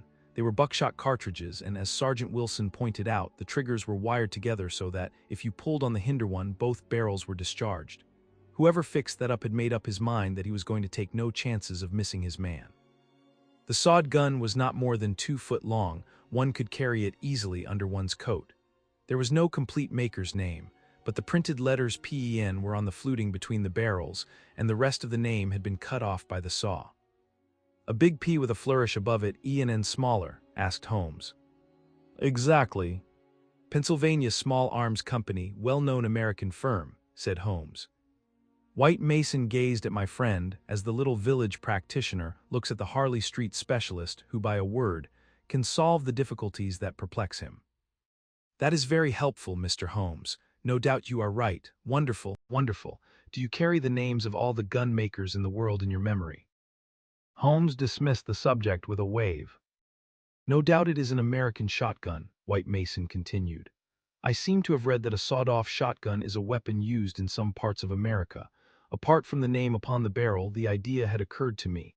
There is some evidence, then, that this man who entered the house and killed its master was an American. MacDonald shook his head. Man, you are surely traveling over fast, said he. I have heard no evidence yet that any stranger was ever in the house at all. The open window, the blood on the sill, the queer card, the marks of boots in the corner, the gun. Nothing there that could not have been arranged. Mr. Douglas was an American or had lived long in America. So had Mr. Barker. You don't need to import an American from outside in order to account for American doings. Ames, the butler. What about him? Is he reliable? 10 years with Sir Charles Chandos, as solid as a rock. He has been with Douglas ever since he took the manor house 5 years ago. He has never seen a gun of this sort in the house. The gun was made to conceal. That's why the barrels were sawed. It would fit into any box. How could he swear there was no such gun in the house? Well, anyhow, he had never seen one. MacDonald shook his obstinate Scotch head. I'm not convinced yet that there was ever anyone in the house, said he. I'm asking you to consider, his accent became more Aberdonian as he lost himself in his argument. I'm asking you to consider what it involves if you suppose that this gun was ever brought into the house, and that all these strange things were done by a person from outside. Oh man, it's just inconceivable. It's clean against common sense. I put it to you, Mr. Holmes, judging it by what we have heard. Well, state your case, Mr. Mac, said Holmes in his most judicial style. The man is not a burglar, supposing that he ever existed. The ring business and the card point to premeditated murder for some private reason. Very good. Here is a man who slips into a house with the deliberate intention of committing murder. He knows, if he knows anything, that he will have a difficulty in making his escape as the house is surrounded with water. What weapon would he choose? You would say the most silent in the world. Then he could hope when the deed was done to slip quickly from the window, to wade the moat, and to get away at his leisure. That's understandable. But is it understandable that he should go out of his way to bring with him the most noisy weapon he could select, knowing well that it will fetch every human being in the house to the spot as quick as they can run, and that it is all odds that he will be seen before he can get across the moat? Is that credible, Mr. Holmes? Well, you put the case strongly, my friend replied thoughtfully. It certainly needs a good deal of justification. May I ask, Mr. White Mason, whether you examined the farther side of the moat at once to see if there were any signs of the man having climbed out from the water? There were no signs, Mr. Holmes, but it is a stone ledge and one could hardly expect them. No tracks or marks? None. Would there be any objection, Mr. White Mason, to our going down to the house at once? There may possibly be some small point which might be suggestive. I was going to propose it, Mr. Holmes, but I thought it well to put you in touch with all the facts before we go. I suppose if anything should strike you, White Mason looked doubtfully at the amateur. I have worked with Mr. Holmes before, said Inspector MacDonald. He plays the game. My own idea of the game, at any rate, said Holmes with a smile. I go into a case to help the ends of justice and the work of the police. If I have ever separated myself from the official force, it is because they have first separated themselves from me. I have no wish ever to score at their expense. At the same time, Mr. White Mason, I claim the right to work in my own way and give my results at my own time, complete rather than in stages. I am sure we are honored by your presence and to show you all we know, said White Mason cordially. Come along, Dr. Watson, and when the time comes, we'll all hope for a place in your book. We walked down the quaint village street with a row of pollarded elms on each side of it. Just beyond were two ancient stone pillars, weather-stained and lichen-blotched, bearing upon their summits a shapeless something which had once been the rampant lion of Capus of Burlstone. A short walk along the winding drive with such sward and oaks around it as one only sees in rural England, then a sudden turn, and the long, low Jacobean house of dingy, liver-colored brick lay before us, with an old-fashioned garden of cut yews on each side of it. As we approached it, there was the wooden drawbridge and the beautiful broad moat as still and luminous as quicksilver in the cold winter sunshine. 3 centuries had flowed past the old manor house, centuries of births and of homecomings, of country dances and of the meetings of fox hunters. Strange that now in its old age this dark business should have cast its shadow upon the venerable walls, and yet those strange, peaked roofs and quaint, overhung gables were a fitting covering to grim and terrible intrigue. As I looked at the deep-set windows and the long sweep of the dull-colored, water-lapped front, I felt that no more fitting scene could be set for such a tragedy. "That's the window," said White Mason, "that one on the immediate right of the drawbridge. It's open just as it was found last night. It looks rather narrow for a man to pass." "Well, it wasn't a fat man anyhow. We don't need your deductions, Mr. Holmes, to tell us that, but you or I could squeeze through all right." Holmes walked to the edge of the moat and looked across. Then he examined the stone ledge and the grass border beyond it. "I've had a good look, Mr. Holmes," said White Mason. "There is nothing there, no sign that anyone has landed, but why should he leave any sign?" "Exactly, why should he? Is the water always turbid?" "Generally about this color. The stream brings down the clay." "How deep is it?" "About 2 feet at each side and 3 in the middle. So we can put aside all idea of the man having been drowned in crossing." "No, a child could not be drowned in it." We walked across the drawbridge and were admitted by a quaint, gnarled, dried-up person who was the butler, Ames. The poor old fellow was white and quivering from the shock. The village sergeant, a tall, formal, melancholy man, still held his vigil in the room of fate. The doctor had departed. "Anything fresh, Sergeant Wilson?" asked White Mason. "No, sir." "Then you can go home, you've had enough. We can send for you if we want you. The butler had better wait outside. Tell him to warn Mr. Cecil Barker, Mrs. Douglas, and the housekeeper that we may want a word with them presently. Now, gentlemen, perhaps you will allow me to give you the views I have formed first, and then you will be able to arrive at your own." He impressed me, this country specialist. He had a solid grip of fact and a cool, clear, common-sense brain which should take him some way in his profession. Holmes listened to him intently, with no sign of that impatience which the official exponent too often produced. "Is it suicide or is it murder? That's our first question, gentlemen, is it not? If it were suicide, then we have to believe that this man began by taking off his wedding ring and concealing it. That he then came down here in his dressing gown, trampled mud into a corner behind the curtain in order to give the idea someone had waited for him, opened the window, put blood on." "We can surely dismiss that," said MacDonald. "So I think suicide is out of the question, then a murder has been done. What we have to determine is whether it was done by someone outside or inside the house." "Well, let's hear the argument." "There are considerable difficulties both ways, and yet one or the other it must be. We will suppose first that some person or persons inside the house did the crime. They got this man down here at a time when everything was still, and yet no one was asleep. They then did the deed with the queerest and noisiest weapon in the world so as to tell everyone what had happened, a weapon that was never seen in the house before. That does not seem a very likely start, does it?" "No, it does not." "Well then, everyone is agreed that after the alarm was given only a minute at the most had passed before the whole household, not Mr. Cecil Barker alone, though he claims to have been the first, but Ames and all of them were on the spot. Do you tell me that in that time the guilty person managed to make footmarks in the corner, open the window, mark the sill with blood, take the wedding ring off the dead man's finger and all the rest of it? It's impossible." "You put it very clearly," said Holmes. "I am inclined to agree with you." "Well then, we are driven back to the theory that it was done by someone from outside. We are still faced with some big difficulties, but anyhow they have ceased to be impossibilities. The man got into the house between 4:30 and 6, that is to say, between dusk and the time when the bridge was raised. There had been some visitors and the door was open, so there was nothing to prevent him. He may have been a common burglar, or he may have had some private grudge against Mr. Douglas. Since Mr. Douglas has spent most of his life in America and this shotgun seems to be an American weapon, it would seem that the private grudge is the more likely theory. He slipped into this room because it was the first he came to, and he hid behind the curtain. There he remained until past 11 at night. At that time, Mr. Douglas entered the room. It was a short interview, if there were any interview at all, for Mrs. Douglas declares that her husband had not left her more than a few minutes when she heard the shot. "The candle shows that," said Holmes. "Exactly, the candle, which was a new one, is not burned more than half an inch. He must have placed it on the table before he was attacked, otherwise, of course, it would have fallen when he fell. This shows that he was not attacked the instant that he entered the room. When Mr. Barker arrived, the candle was lit and the lamp was out." "That's all clear enough. Well, now we can reconstruct things on those lines. Mr. Douglas enters the room. He puts down the candle. A man appears from behind the curtain. He is armed with this gun. He demands the wedding ring, heaven only knows why, but so it must have been. Mr. Douglas gave it up. Then either in cold blood or in the course of a struggle, Douglas may have gripped the hammer that was found upon the mat. He shot Douglas in this horrible way. He dropped his gun and also, it would seem, this queer card, VV 341, whatever that may mean, and he made his escape through the window and across the moat at the very moment when Cecil Barker was discovering the crime. How's that, Mr. Holmes?"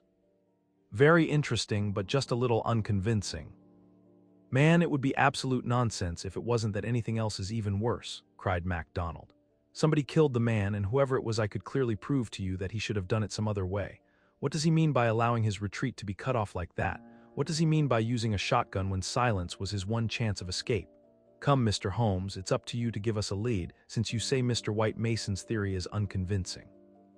Holmes had sat intently observant during this long discussion, missing no word that was said, with his keen eyes darting to right and to left, and his forehead wrinkled with speculation. "I should like a few more facts before I get so far as a theory, Mr. Mac," said he, kneeling down beside the body. "Dear me, these injuries are really appalling. Can we have the butler in for a moment? Ames, I understand that you have often seen this very unusual mark, a branded triangle inside a circle, upon Mr. Douglas's forearm." "Frequently, sir." "You never heard any speculation as to what it meant?" "No, sir." "It must have caused great pain when it was inflicted. It is undoubtedly a burn. Now I observe, Ames, that there is a small piece of plaster at the angle of Mr. Douglas's jaw. Did you observe that in life?" "Yes, sir, he cut himself in shaving yesterday morning." "Did you ever know him to cut himself in shaving before?" "Not for a very long time, sir." "Suggestive," said Holmes. "It may, of course, be a mere coincidence, or it may point to some nervousness which would indicate that he had reason to apprehend danger. Had you noticed anything unusual in his conduct yesterday, Ames?" "It struck me that he was a little restless and excited, sir." The attack may not have been entirely unexpected. We do seem to make a little progress, do we not? Perhaps you would rather do the questioning, Mr. Mac." "No, Mr. Holmes, it's in better hands than mine." "Well, then we will pass to this card, VV 341.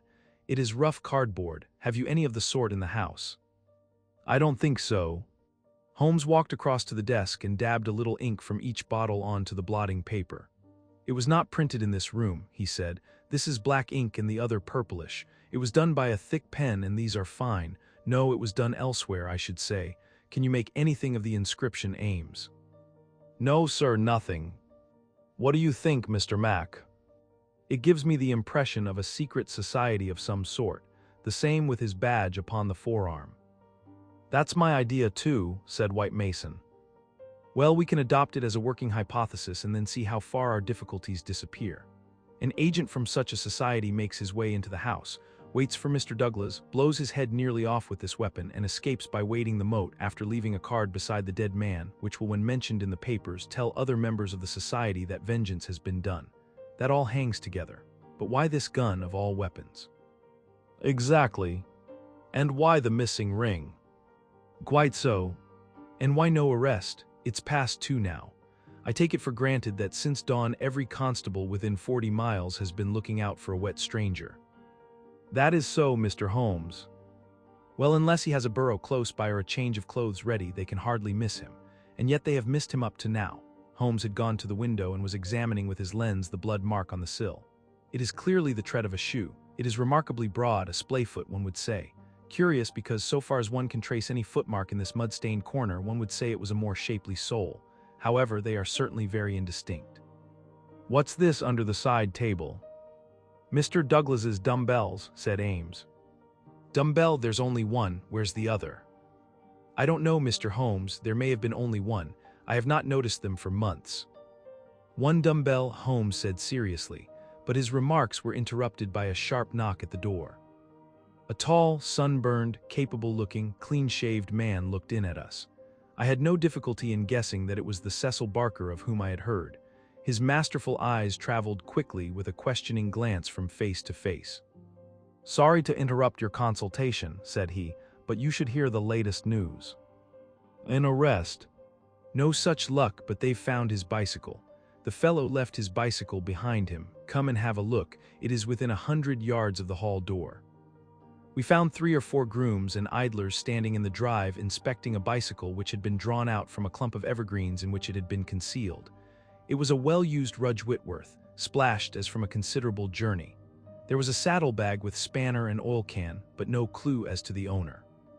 "It would be a grand help to the police," said the inspector, "if these things were numbered and registered, but we must be thankful for what we've got. If we can't find where he went to, at least we are likely to get where he came from. But what in the name of all that is wonderful made the fellow leave it behind? And how in the world has he got away without it? We don't seem to get a gleam of light in the case, Mr. Holmes." "Don't we?" my friend answered thoughtfully. "I wonder. The people of the drama. Have you seen all you want of the study?" asked White Mason as we re-entered the house. "For the time," said the inspector, and Holmes nodded. "Then perhaps you would now like to hear the evidence of some of the people in the house. We could use the dining room, Ames. Please come yourself first and tell us what you know." The butler's account was a simple and a clear one, and he gave a convincing impression of sincerity. He had been engaged 5 years before when Douglas first came to Burlstone. He understood that Mr. Douglas was a rich gentleman who had made his money in America. He had been a kind and considerate employer, not quite what Ames was used to, perhaps, but one can't have everything. He never saw any signs of apprehension in Mr. Douglas. On the contrary, he was the most fearless man he had ever known. He ordered the drawbridge to be pulled up every night because it was the ancient custom of the old house, and he liked to keep the old ways up. Mr. Douglas seldom went to London or left the village, but on the day before the crime he had been shopping at Tunbridge Wells. Ames had observed some restlessness and excitement on the part of Mr. Douglas that day, for he had seemed impatient and irritable, which was unusual with him. He had not gone to bed that night, but was in the pantry at the back of the house putting away the silver when he heard the bell ring violently. He heard no shot, but it was hardly possible he would, as the pantry and kitchens were at the very back of the house, and there were several closed doors and a long passage between. The housekeeper had come out of her room, attracted by the violent ringing of the bell. They had gone to the front of the house together. As they reached the bottom of the stair, he had seen Mrs. Douglas coming down it. No, she was not hurrying. It did not seem to him that she was particularly agitated. Just as she reached the bottom of the stair, Mr. Barker had rushed out of the study. He had stopped Mrs. Douglas and begged her to go back. "For God's sake, go back to your room," he cried. "Poor Jack is dead. You can do nothing. For God's sake, go back." After some persuasion upon the stairs, Mrs. Douglas had gone back. She did not scream. She made no outcry whatever. Mrs. Allen, the housekeeper, had taken her upstairs and stayed with her in the bedroom. Ames and Mr. Barker had then returned to the study, where they had found everything exactly as the police had seen it. The candle was not lit at that time, but the lamp was burning. They had looked out of the window, but the night was very dark and nothing could be seen or heard. They had then rushed out into the hall, where Ames had turned the windlass which lowered the drawbridge. Mr. Barker had then hurried off to get the police. Such, in its essentials, was the evidence of the butler. The account of Mrs. Allen, the housekeeper, was, so far as it went, a corroboration of that of her fellow servant. The housekeeper's room was rather nearer to the front of the house than the pantry in which Ames had been working. She was preparing to go to bed when the loud ringing of the bell had attracted her attention. She was a little hard of hearing. Perhaps that was why she had not heard the shot, but in any case the study was a long way off. She remembered hearing some sound which she imagined to be the slamming of a door. That was a good deal earlier, half an hour at least before the ringing of the bell. When Mr. Ames ran to the front, she went with him. She saw Mr. Barker, very pale and excited, come out of the study. He intercepted Mrs. Douglas, who was coming down the stairs. He entreated her to go back, and she answered him, but what she said could not be heard. "Take her up, stay with her," he had said to Mrs. Allen. She had therefore taken her to the bedroom and endeavored to soothe her. She was greatly excited, trembling all over, but made no other attempt to go downstairs. She just sat in her dressing gown by her bedroom fire with her head sunk in her hands. Mrs. Allen stayed with her most of the night. As to the other servants, they had all gone to bed, and the alarm did not reach them until just before the police arrived. They slept at the extreme back of the house and could not possibly have heard anything. So far, the housekeeper could add nothing on cross-examination, save lamentations and expressions of amazement. Cecil Barker succeeded Mrs. Allen as a witness. As to the occurrences of the night before, he had very little to add to what he had already told the police. Personally, he was convinced that the murderer had escaped by the window. The bloodstain was conclusive in his opinion on that point. Besides, as the bridge was up, there was no other possible way of escaping. He could not explain what had become of the assassin or why he had not taken his bicycle if it were indeed his. He could not possibly have been drowned in the moat, which was at no place more than 3 feet deep. In his own mind, he had a very definite theory about the murder. Douglas was a reticent man, and there were some chapters in his life of which he never spoke. He had emigrated to America when he was a very young man. He had prospered well, and Barker had first met him in California, where they had become partners in a successful mining claim at a place called Bonito Canyon. They had done very well, but Douglas had suddenly sold out and started for England. He was a widower at that time. Barker had afterwards realized his money and come to live in London. Thus they had renewed their friendship.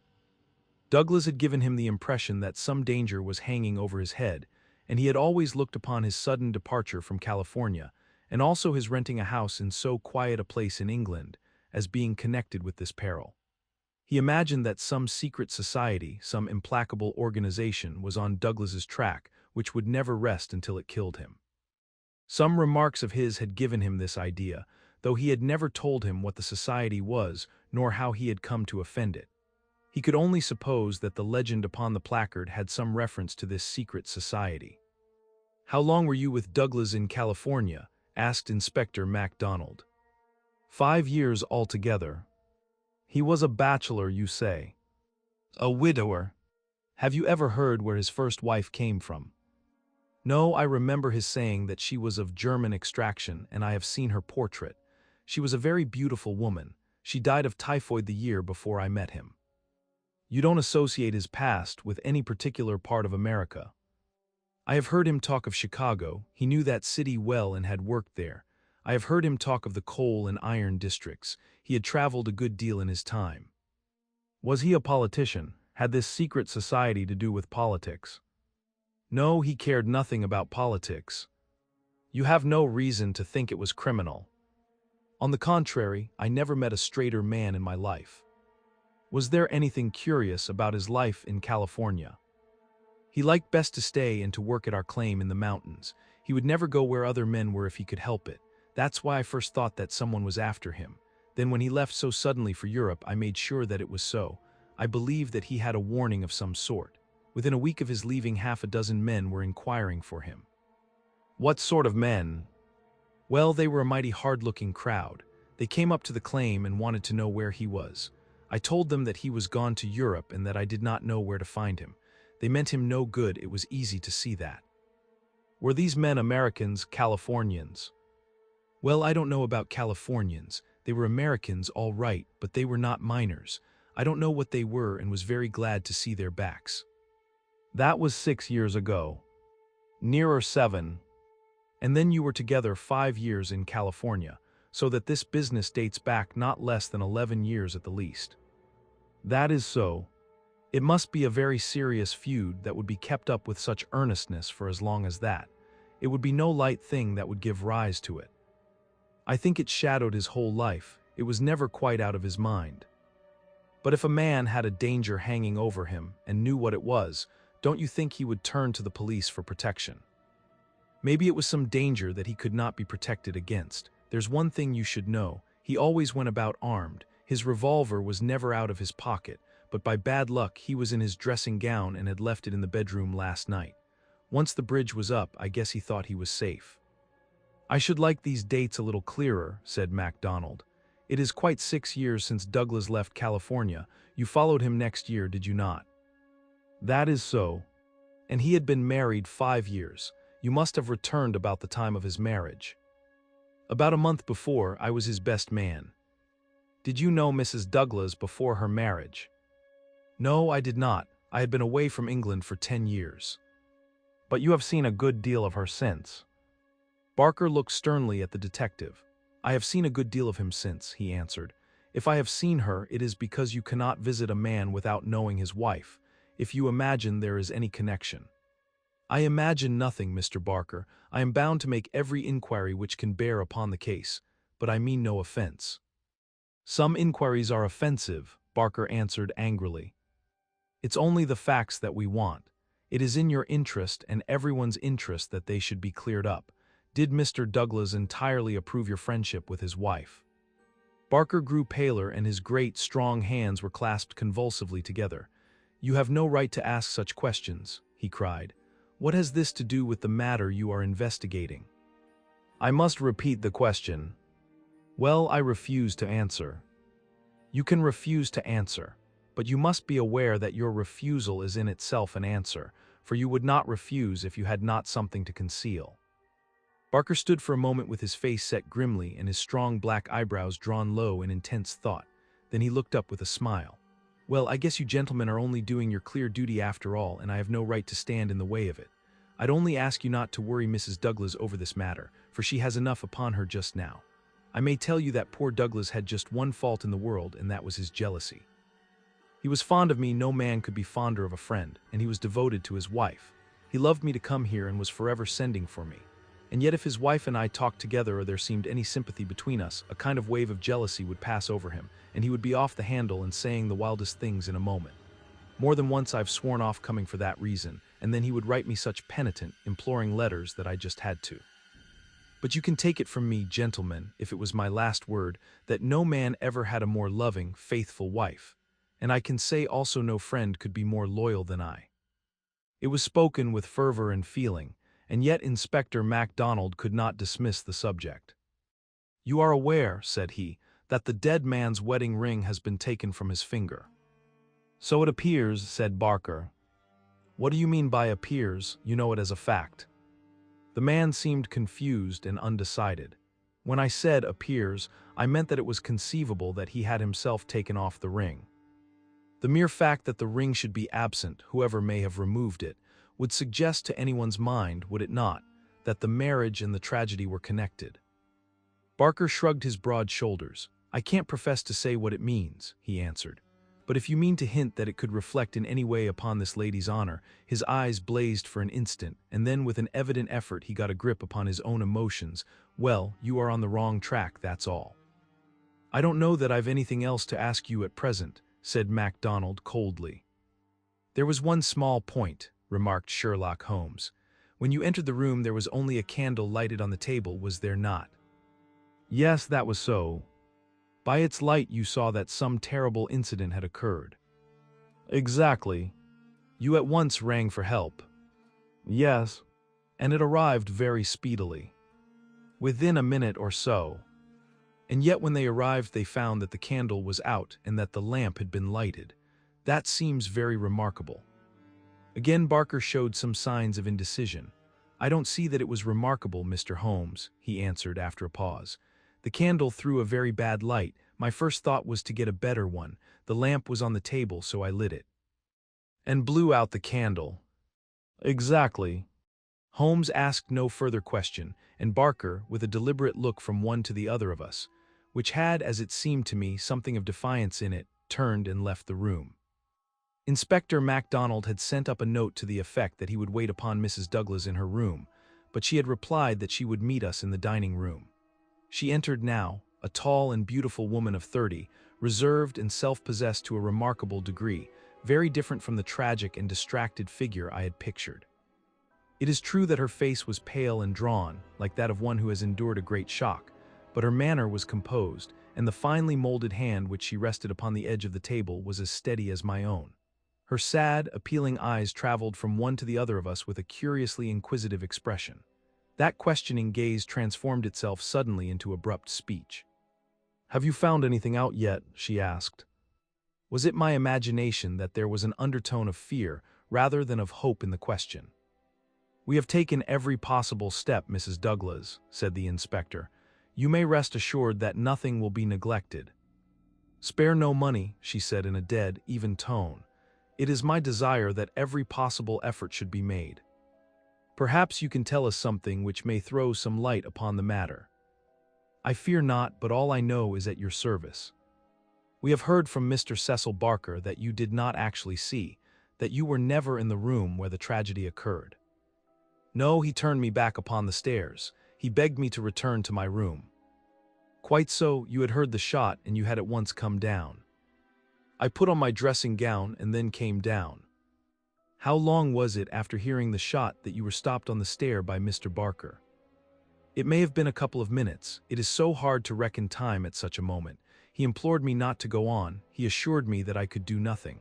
Then Mrs. Allen, the housekeeper, led me upstairs again. It was all like some dreadful dream." "Can you give us any idea how long your husband had been downstairs before you heard the shot?" "No, I cannot say. He went from his dressing room and I did not hear him go. He did the round of the house every night, for he was nervous of fire. It is the only thing that I have ever known him nervous of." "That is just the point which I want to come to, Mrs. Douglas.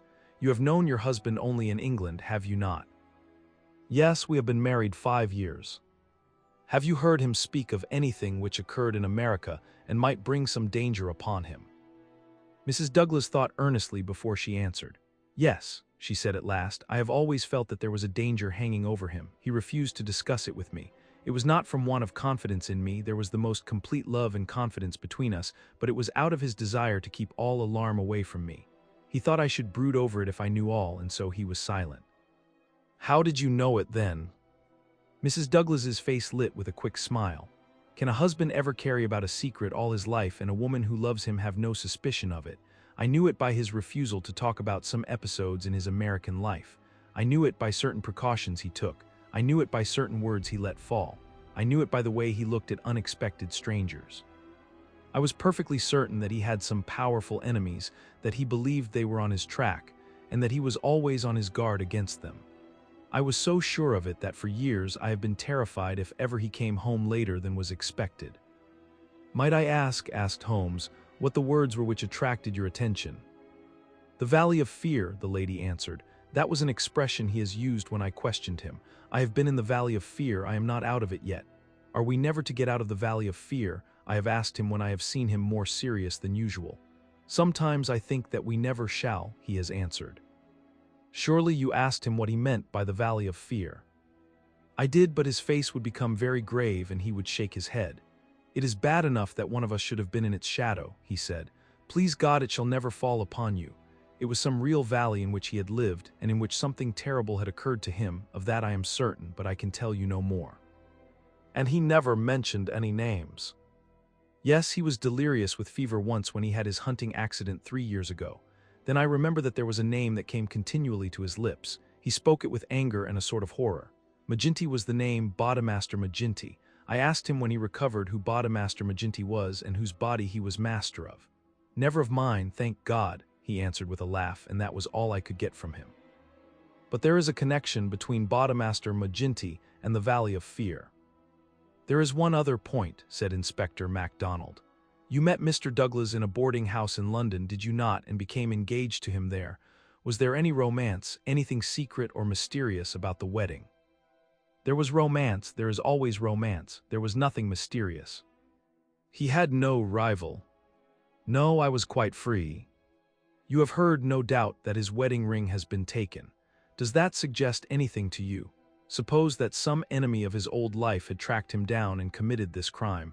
What possible reason could he have for taking his wedding ring?" For an instant I could have sworn that the faintest shadow of a smile flickered over the woman's lips. "I really cannot tell," she answered. "It is certainly a most extraordinary thing." "Well, we will not detain you any longer, and we are sorry to have put you to this trouble at such a time," said the inspector. "There are some other points, no doubt, but we can refer to you as they arise." She rose, and I was again conscious of that quick, questioning glance with which she had just surveyed us. What impression has my evidence made upon you? The question might as well have been spoken. Then with a bow she swept from the room. She's a beautiful woman, a very beautiful woman, said MacDonald thoughtfully after the door had closed behind her. This man Barker has certainly been down here a good deal. He is a man who might be attractive to a woman. He admits that the dead man was jealous and maybe he knew best himself what cause he had for jealousy. Then there's that wedding ring. You can't get past that. The man who tears a wedding ring off a dead man's, what do you say to it, Mr. Holmes? My friend had sat with his head upon his hands, sunk in the deepest thought. Now he rose and rang the bell. Ames, he said when the butler entered, where is Mr. Cecil Barker now? I'll see, sir. He came back in a moment to say that Barker was in the garden. Can you remember, Ames, what Mr. Barker had on his feet last night when you joined him in the study? Yes, Mr. Holmes, he had a pair of bedroom slippers. I brought him his boots when he went for the police. Where are the slippers now? They are still under the chair in the hall. Very good, Ames. It is, of course, important for us to know which tracks may be Mr. Barker's and which from outside. Yes, sir, I may say that I noticed that the slippers were stained with blood, so indeed were my own. That is natural enough, considering the condition of the room. Very good, Ames, we will ring if we want you. A few minutes later we were in the study. Holmes had brought with him the carpet slippers from the hall. As Ames had observed, the soles of both were dark with blood. Strange, murmured Holmes as he stood in the light of the window and examined them minutely. Very strange indeed. Stooping with one of his quick feline pounces, he placed the slipper upon the blood mark on the sill. It exactly corresponded. He smiled in silence at his colleagues. The inspector was transfigured with excitement. His native accent rattled like a stick upon railings. Man, he cried, there's not a doubt of it. Barker has just marked the window himself. It's a good deal broader than any boot mark. I mind that you said it was a splayfoot, and here's the explanation. But what's the game, Mr. Holmes, what's the game? What's the game? My friend repeated thoughtfully. White Mason chuckled and rubbed his fat hands together in his professional satisfaction. I said it was a snorter, he cried, and a real snorter it is. Vi a dawning light. The three detectives had many matters of detail into which to inquire, so I returned alone to our modest quarters at the village inn. But before doing so I took a stroll in the curious old-world garden which flanked the house. Rows of very ancient yew trees cut into strange designs girded it round. Inside was a beautiful stretch of lawn with an old sundial in the middle, the whole effect so soothing and restful that it was welcome to my somewhat jangled nerves. In that deeply peaceful atmosphere one could forget, or remember only as some fantastic nightmare, that darkened study with the sprawling, blood-stained figure on the floor. And yet, as I strolled round it and tried to steep my soul in its gentle balm, a strange incident occurred, which brought me back to the tragedy and left a sinister impression in my mind. I have said that a decoration of yew trees circled the garden. At the end farthest from the house they thickened into a continuous hedge. On the other side of this hedge, concealed from the eyes of anyone approaching from the direction of the house, there was a stone seat. As I approached the spot I was aware of voices, some remark in the deep tones of a man, answered by a little ripple of feminine laughter. An instant later I had come round the end of the hedge and my eyes lit upon Mrs. Douglas and the man Barker before they were aware of my presence. Her appearance gave me a shock. In the dining room she had been demure and discreet. Now all pretense of grief had passed away from her. Her eyes shone with the joy of living, and her face still quivered with amusement at some remark of her companion. He sat forward, his hands clasped and his forearms on his knees, with an answering smile upon his bold, handsome face. In an instant, but it was just one instant too late, they resumed their solemn masks as my figure came into view. A hurried word or two passed between them, and then Barker rose and came towards me. "Excuse me, sir," said he, "but am I addressing Dr. Watson?" I bowed with a coldness which showed, I dare say, very plainly the impression which had been produced upon my mind. "We thought that it was probably you, as your friendship with Mr. Sherlock Holmes is so well known. Would you mind coming over and speaking to Mrs. Douglas for one instant?" I followed him with a dour face. Very clearly I could see in my mind's eye that shattered figure on the floor.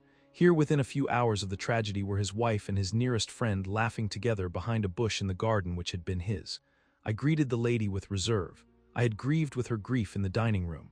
Now I met her appealing gaze with an unresponsive eye. "I fear that you think me callous and hard-hearted," said she. I shrugged my shoulders. "It is no business of mine," said I. "Perhaps someday you will do me justice, if you only realized." "There is no need why Dr. Watson should realize," said Barker quickly. "As he has himself said, it is no possible business of his." "Exactly," said I, "and so I will beg leave to resume my walk." "One moment, Dr. Watson," cried the woman in a pleading voice. "There is one question which you can answer with more authority than anyone else in the world, and it may make a very great difference to me. You know Mr. Holmes and his relations with the police better than anyone else can. Supposing that a matter were brought confidentially to his knowledge, is it absolutely necessary that he should pass it on to the detectives?" "Yes, that's it," said Barker eagerly. "Is he on his own, or is he entirely in with them? I really don't know that I should be justified in discussing such a point." I implore that you will, Dr. Watson. I assure you that you will be helping me greatly if you will guide us on that point."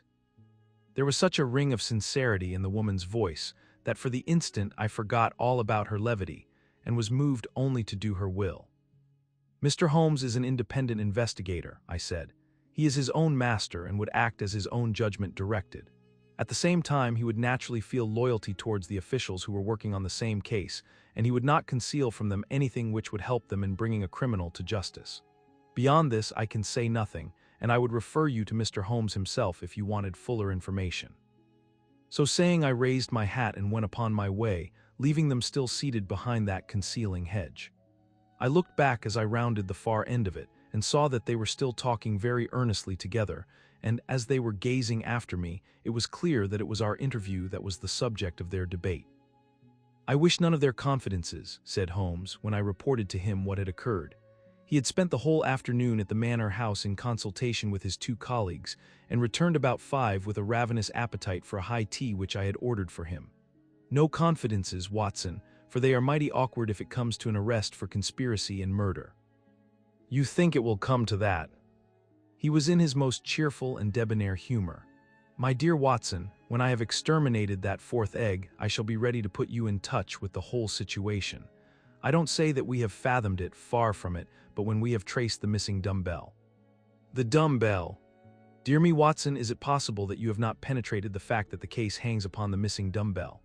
Well, you need not be downcast, for between ourselves I don't think that either Inspector Mack or the excellent local practitioner has grasped the overwhelming importance of this incident. One dumbbell, Watson. Consider an athlete with one dumbbell. Picture to yourself the unilateral development, the imminent danger of a spinal curvature. Shocking, Watson, shocking." He sat with his mouth full of toast and his eyes sparkling with mischief, watching my intellectual entanglement. The mere sight of his excellent appetite was an assurance of success, for I had very clear recollections of days and nights without a thought of food, when his baffled mind had chafed before some problem, while his thin, eager features became more attenuated with the asceticism of complete mental concentration. Finally, he lit his pipe, and sitting in the ingle nook of the old village inn, he talked slowly and at random about his case, rather as one who thinks aloud than as one who makes a considered statement. "A lie, Watson, a great, big, thumping, obtrusive, uncompromising lie, that's what meets us on the threshold. There is our starting point. The whole story told by Barker is a lie, but Barker's story is corroborated by Mrs. Douglas. Therefore she is lying also. They are both lying and in a conspiracy. So now we have the clear problem. Why are they lying, and what is the truth which they are trying so hard to conceal? Let us try, Watson, you and I, if we can get behind the lie and reconstruct the truth. How do I know that they are lying? Because it is a clumsy fabrication which simply could not be true. Consider, according to the story given to us, the assassin had less than a minute after the murder had been committed to take that ring, which was under another ring from the dead man's finger, to replace the other ring, a thing which he would surely never have done, and to put that singular card beside his victim. I say that this was obviously impossible. You may argue, but I have too much respect for your judgment, Watson, to think that you will do so, that the ring may have been taken before the man was killed. The fact that the candle had been lit only a short time shows that there had been no lengthy interview. Was Douglas, from what we hear of his fearless character, a man who would be likely to give up his wedding ring at such short notice, or could we conceive of his giving it up at all? No, Watson, the assassin was alone with the dead man for some time with the lamp lit. Of that I have no doubt at all. But the gunshot was apparently the cause of death. Therefore the shot must have been fired some time earlier than we are told. But there could be no mistake about such a matter as that. We are in the presence, therefore, of a deliberate conspiracy upon the part of the two people who heard the gunshot of the man Barker and of the woman Douglas. When on the top of this, I am able to show that the blood mark on the windowsill was deliberately placed there by Barker, in order to give a false clue to the police, you will admit that the case grows dark against him. Now we have to ask ourselves at what hour the murder actually did occur. Up to 10:30, the servants were moving about the house, so it was certainly not before that time. At 11:15, they had all gone to their rooms with the exception of Ames, who was in the pantry. I have been trying some experiments after you left us this afternoon, and I find that no noise which MacDonald can make in the study can penetrate to me in the pantry when the doors are all shut. It is otherwise, however, from the housekeeper's room. It is not so far down the corridor, and from it I could vaguely hear a voice when it was very loudly raised. The sound from a shotgun is to some extent muffled when the discharge is at very close range, as it undoubtedly was in this instance. It would not be very loud, and yet in the silence of the night it should have easily penetrated to Mrs. Allen's room. She is, as she has told us, somewhat deaf, but none the less she mentioned in her evidence that she did hear something like a door slamming half an hour before the alarm was given. Half an hour before the alarm was given would be 11:15. I have no doubt that what she heard was the report of the gun, and that this was the real instant of the murder. If this is so, we have now to determine what Barker and Mrs. Douglas, presuming that they are not the actual murderers, could have been doing from 11:15 when the sound of the shot brought them down until 11:15 when they rang the bell and summoned the servants. What were they doing, and why did they not instantly give the alarm? That is the question which faces us, and when it has been answered, we shall surely have gone some way to solve our problem. I am convinced myself, said I, that there is an understanding between those two people. She must be a heartless creature to sit laughing at some jest within a few hours of her husband's murder. Exactly, she does not shine as a wife even in her own account of what occurred. I am not a whole-souled admirer of womankind, as you are aware, Watson, but my experience of life has taught me that there are few wives, having any regard for their husbands, who would let any man's spoken word stand between them and that husband's dead body. Should I ever marry, Watson, I should hope to inspire my wife with some feeling which would prevent her from being walked off by a housekeeper when my corpse was lying within a few yards of her. It was badly stage-managed, for even the rawest investigators must be struck by the absence of the usual feminine ululation. If there had been nothing else, this incident alone would have suggested a prearranged conspiracy to my mind. You think then, definitely, that Barker and Mrs. Douglas are guilty of the murder?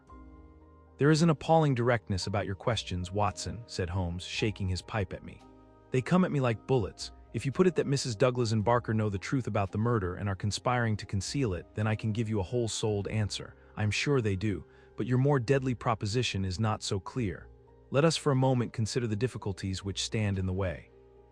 We will suppose that this couple are united by the bonds of a guilty love, and that they have determined to get rid of the man who stands between them.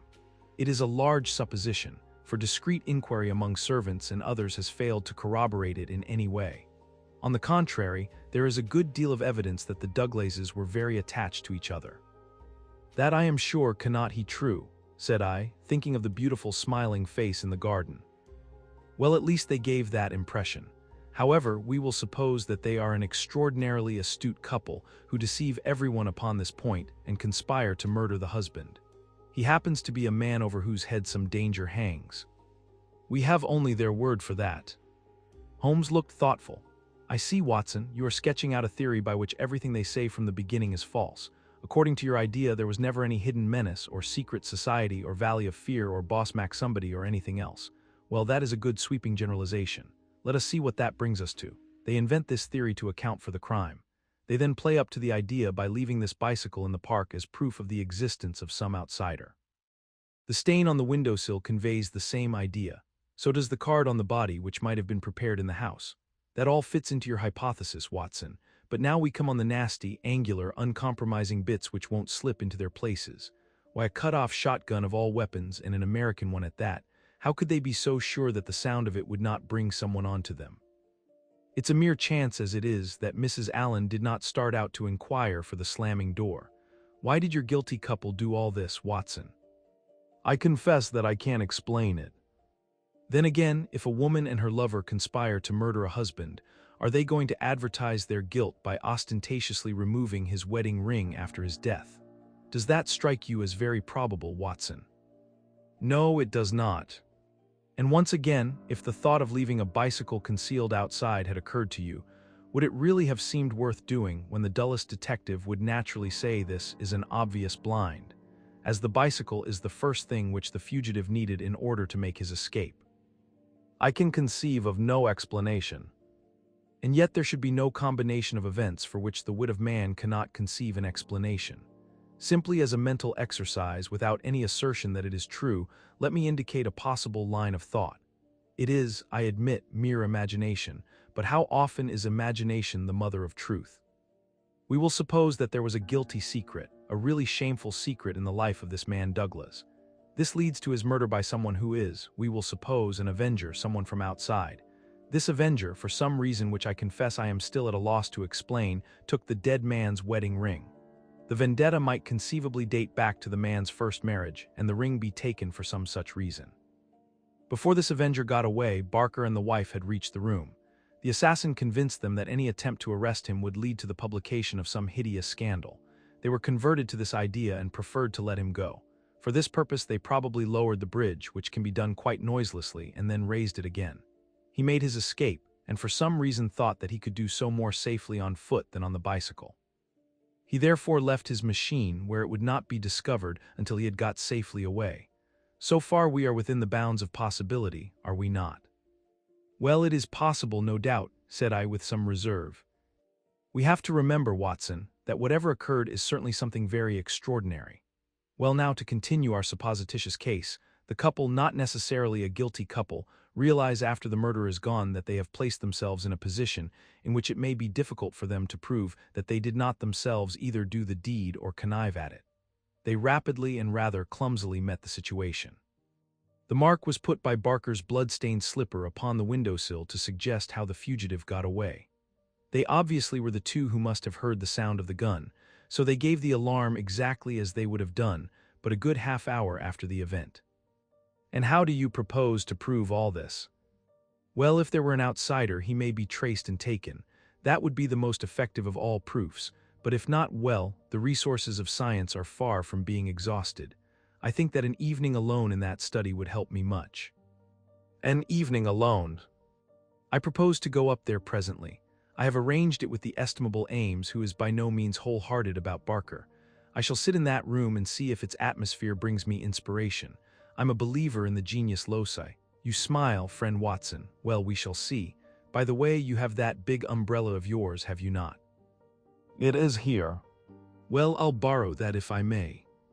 Certainly, but what a wretched weapon, if there is danger. Nothing serious, my dear Watson, or I should certainly ask for your assistance, but I'll take the umbrella. At present, I am only awaiting the return of our colleagues from Tunbridge Wells, where they are at present engaged in trying for a likely owner to the bicycle. It was nightfall before Inspector MacDonald and White Mason came back from their expedition, and they arrived exultant, reporting a great advance in our investigation. Man, I'll admit that I had my doubts if there was ever an outsider, said MacDonald, but that's all past now. We've had the bicycle identified and we have a description of our man, so that's a long step on our journey. It sounds to me like the beginning of the end, said Holmes. I'm sure I congratulate you both with all my heart. Well, I started from the fact that Mr. Douglas had seemed disturbed since the day before when he had been at Tunbridge Wells. It was at Tunbridge Wells then that he had become conscious of some danger. It was clear, therefore, that if a man had come over with a bicycle, it was from Tunbridge Wells that he might be expected to have come. We took the bicycle over with us and showed it at the hotels. It was identified at once by the manager of the Eagle Commercial as belonging to a man named Hargrave who had taken a room there 2 days before.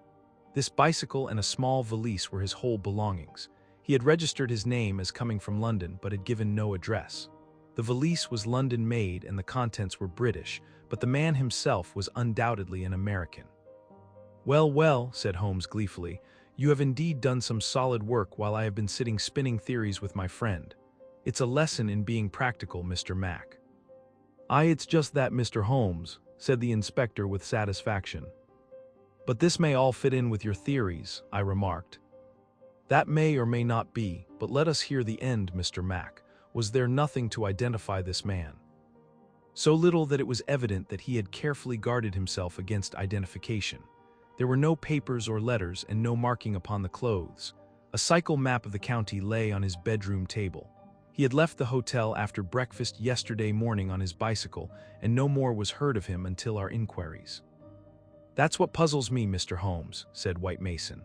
"If the fellow did not want the hue and cry raised over him, one would imagine that he would have returned and remained at the hotel as an inoffensive tourist. As it is, he must know that he will be reported to the police by the hotel manager and that his disappearance will be connected with the murder. So one would imagine. Still, he has been justified of his wisdom up to date at any rate since he has not been taken. But his description, what of that?" MacDonald referred to his notebook. "Here we have it so far as they could give it. They don't seem to have taken any very particular stock of him, but still the porter, the clerk, and the chambermaid are all agreed that this about covers the points. He was a man about 5'9" in height, 50 or so years of age, his hair slightly grizzled, a grayish mustache, a curved nose, and a face which all of them described as fierce and forbidding. Well, bar the expression, that might almost be a description of Douglas himself," said Holmes. "He is just over 50, with grizzled hair and mustache and about the same height. Did you get anything else?" "He was dressed in a heavy gray suit with a reefer jacket, and he wore a short yellow overcoat and a soft cap." "What about the shotgun?" "It is less than 2 feet long. It could very well have fitted into his valise. He could have carried it inside his overcoat without difficulty." "And how do you consider that all this bears upon the general case?" "Well, Mr. Holmes," said MacDonald, "when we have got our man, and you may be sure that I had his description on the wires within 5 minutes of hearing it, we shall be better able to judge. But even as it stands, we have surely gone a long way. We know that an American calling himself Hargrave came to Tunbridge Wells 2 days ago with bicycle and valise. In the latter was a sawed-off shotgun, so he came with the deliberate purpose of crime. Yesterday morning he set off for this place on his bicycle, with his gun concealed in his overcoat. No one saw him arrive so far as we can learn, but he need not pass through the village to reach the park gates, and there are many cyclists upon the road. Presumably he at once concealed his cycle among the laurels where it was found, and possibly lurked there himself with his eye on the house, waiting for Mr. Douglas to come out. The shotgun is a strange weapon to use inside a house, but he had intended to use it outside, and there it has very obvious advantages, as it would be impossible to miss with it, and the sound of shots is so common in an English sporting neighborhood that no particular notice would be taken. "That is all very clear," said Holmes. "Well, Mr. Douglas did not appear. What was he to do next? He left his bicycle and approached the house in the twilight. He found the bridge down and no one about. He took his chance, intending, no doubt, to make some excuse if he met anyone. He met no one. He slipped into the first room that he saw and concealed himself behind the curtain. Thence he could see the drawbridge go up, and he knew that his only escape was through the moat. He waited until 11:15, when Mr. Douglas, upon his usual nightly round, came into the room. He shot him and escaped as arranged. He was aware that the bicycle would be described by the hotel people and be a clue against him, so he left it there and made his way by some other means to London or to some safe hiding place which he had already arranged. How is that, Mr. Holmes?" "Well, Mr. Mac, it is very good and very clear so far as it goes. That is your end of the story. My end is that the crime was committed half an hour earlier than reported, that Mrs. Douglas and Barker are both in a conspiracy to conceal something, that they aided the murderer's escape, or at least that they reached the room before he escaped, and that they fabricated evidence of his escape through the window, whereas in all probability they had themselves let him go by lowering the bridge. That's my reading of the first half." The two detectives shook their heads. "Well, Mr. Holmes, if this is true, we only tumble out of one mystery into another," said the London inspector. "And in some ways a worse one," added White Mason. "The lady has never been in America in all her life. What possible connection could she have with an American assassin which would cause her to shelter him?" "I freely admit the difficulties," said Holmes. "I propose to make a little investigation of my own tonight, and it is just possible that it may contribute something to the common cause." "Can we help you, Mr. Holmes?" No, darkness and Dr. Watson's umbrella, my wants are simple. And Ames, the faithful Ames, no doubt he will stretch a point for me. All my lines of thought lead me back invariably to the one basic question: why should an athletic man develop his frame upon so unnatural an instrument as a single dumbbell? It was late that night when Holmes returned from his solitary excursion. We slept in a double-bedded room, which was the best that the little country inn could do for us. I was already asleep when I was partly awakened by his entrance. "Well, Holmes," I murmured, "have you found anything out?" He stood beside me in silence, his candle in his hand. Then the tall, lean figure inclined towards me. "I say, Watson," he whispered, "would you be afraid to sleep in the same room with a lunatic, a man with softening of the brain, an idiot whose mind has lost its grip?" "Not in the least," I answered in astonishment. "Ah, that's lucky," he said, and not another word would he utter that night. VII the solution. Next morning after breakfast, we found Inspector MacDonald and White Mason seated in close consultation in the small parlor of the local police sergeant. On the table in front of them were piled a number of letters and telegrams, which they were carefully sorting and docketing. 3 had been placed on one side. "Still on the track of the elusive bicyclist?" Holmes asked cheerfully. "What is the latest news of the ruffian?" MacDonald pointed ruefully to his heap of correspondence. "He is at present reported from Leicester, Nottingham, Southampton, Derby, East Ham, Richmond, and 14 other places. In 3 of them, East Ham, Leicester, and Liverpool, there is a clear case against him, and he has actually been arrested. The country seems to be full of the fugitives with yellow coats." "Dear me," said Holmes sympathetically. "Now, Mr. Mac and you, Mr. White Mason, I wish to give you a very earnest piece of advice. When I went into this case with you, I bargained, as you will no doubt remember, that I should not present you with half-proved theories, but that I should retain and work out my own ideas until I had satisfied myself that they were correct. For this reason, I am not at the present moment telling you all that is in my mind. On the other hand, I said that I would play the game fairly by you, and I do not think it is a fair game to allow you for one unnecessary moment to waste your energies upon a profitless task. Therefore, I am here to advise you this morning, and my advice to you is summed up in 3 words: abandon the case." MacDonald and White Mason stared in amazement at their celebrated colleague. "You consider it hopeless," cried the inspector. "I consider your case to be hopeless. I do not consider that it is hopeless to arrive at the truth. But this cyclist, he is not an invention. We have his description, his valise, his bicycle. The fellow must be somewhere. Why should we not get him? Yes, yes, no doubt he is somewhere, and no doubt we shall get him, but I would not have you waste your energies in East Ham or Liverpool. I am sure that we can find some shorter cut to a result." "You are holding something back. It's hardly fair of you, Mr. Holmes." The inspector was annoyed. "You know my methods of work, Mr. Mac, but I will hold it back for the shortest time possible. I only wish to verify my details in one way, which can very readily be done, and then I make my bow and return to London, leaving my results entirely at your service. I owe you too much to act otherwise, for in all my experience I cannot recall any more singular and interesting study. This is clean beyond me, Mr. Holmes. We saw you when we returned from Tunbridge Wells last night, and you were in general agreement with our results. What has happened since then to give you a completely new idea of the case?" "Well, since you ask me, I spent, as I told you that I would, some hours last night at the Manor House." "Well, what happened?" "Ah, I can only give you a very general answer to that for the moment. By the way, I have been reading a short but clear and interesting account of the old building, purchasable at the modest sum of 1 penny from the local tobacconist." Here Holmes drew a small tract, embellished with a rude engraving of the ancient manor house, from his waistcoat pocket. "It immensely adds to the zest of an investigation, my dear Mr. Mac, when one is in conscious sympathy with the historical atmosphere of one's surroundings.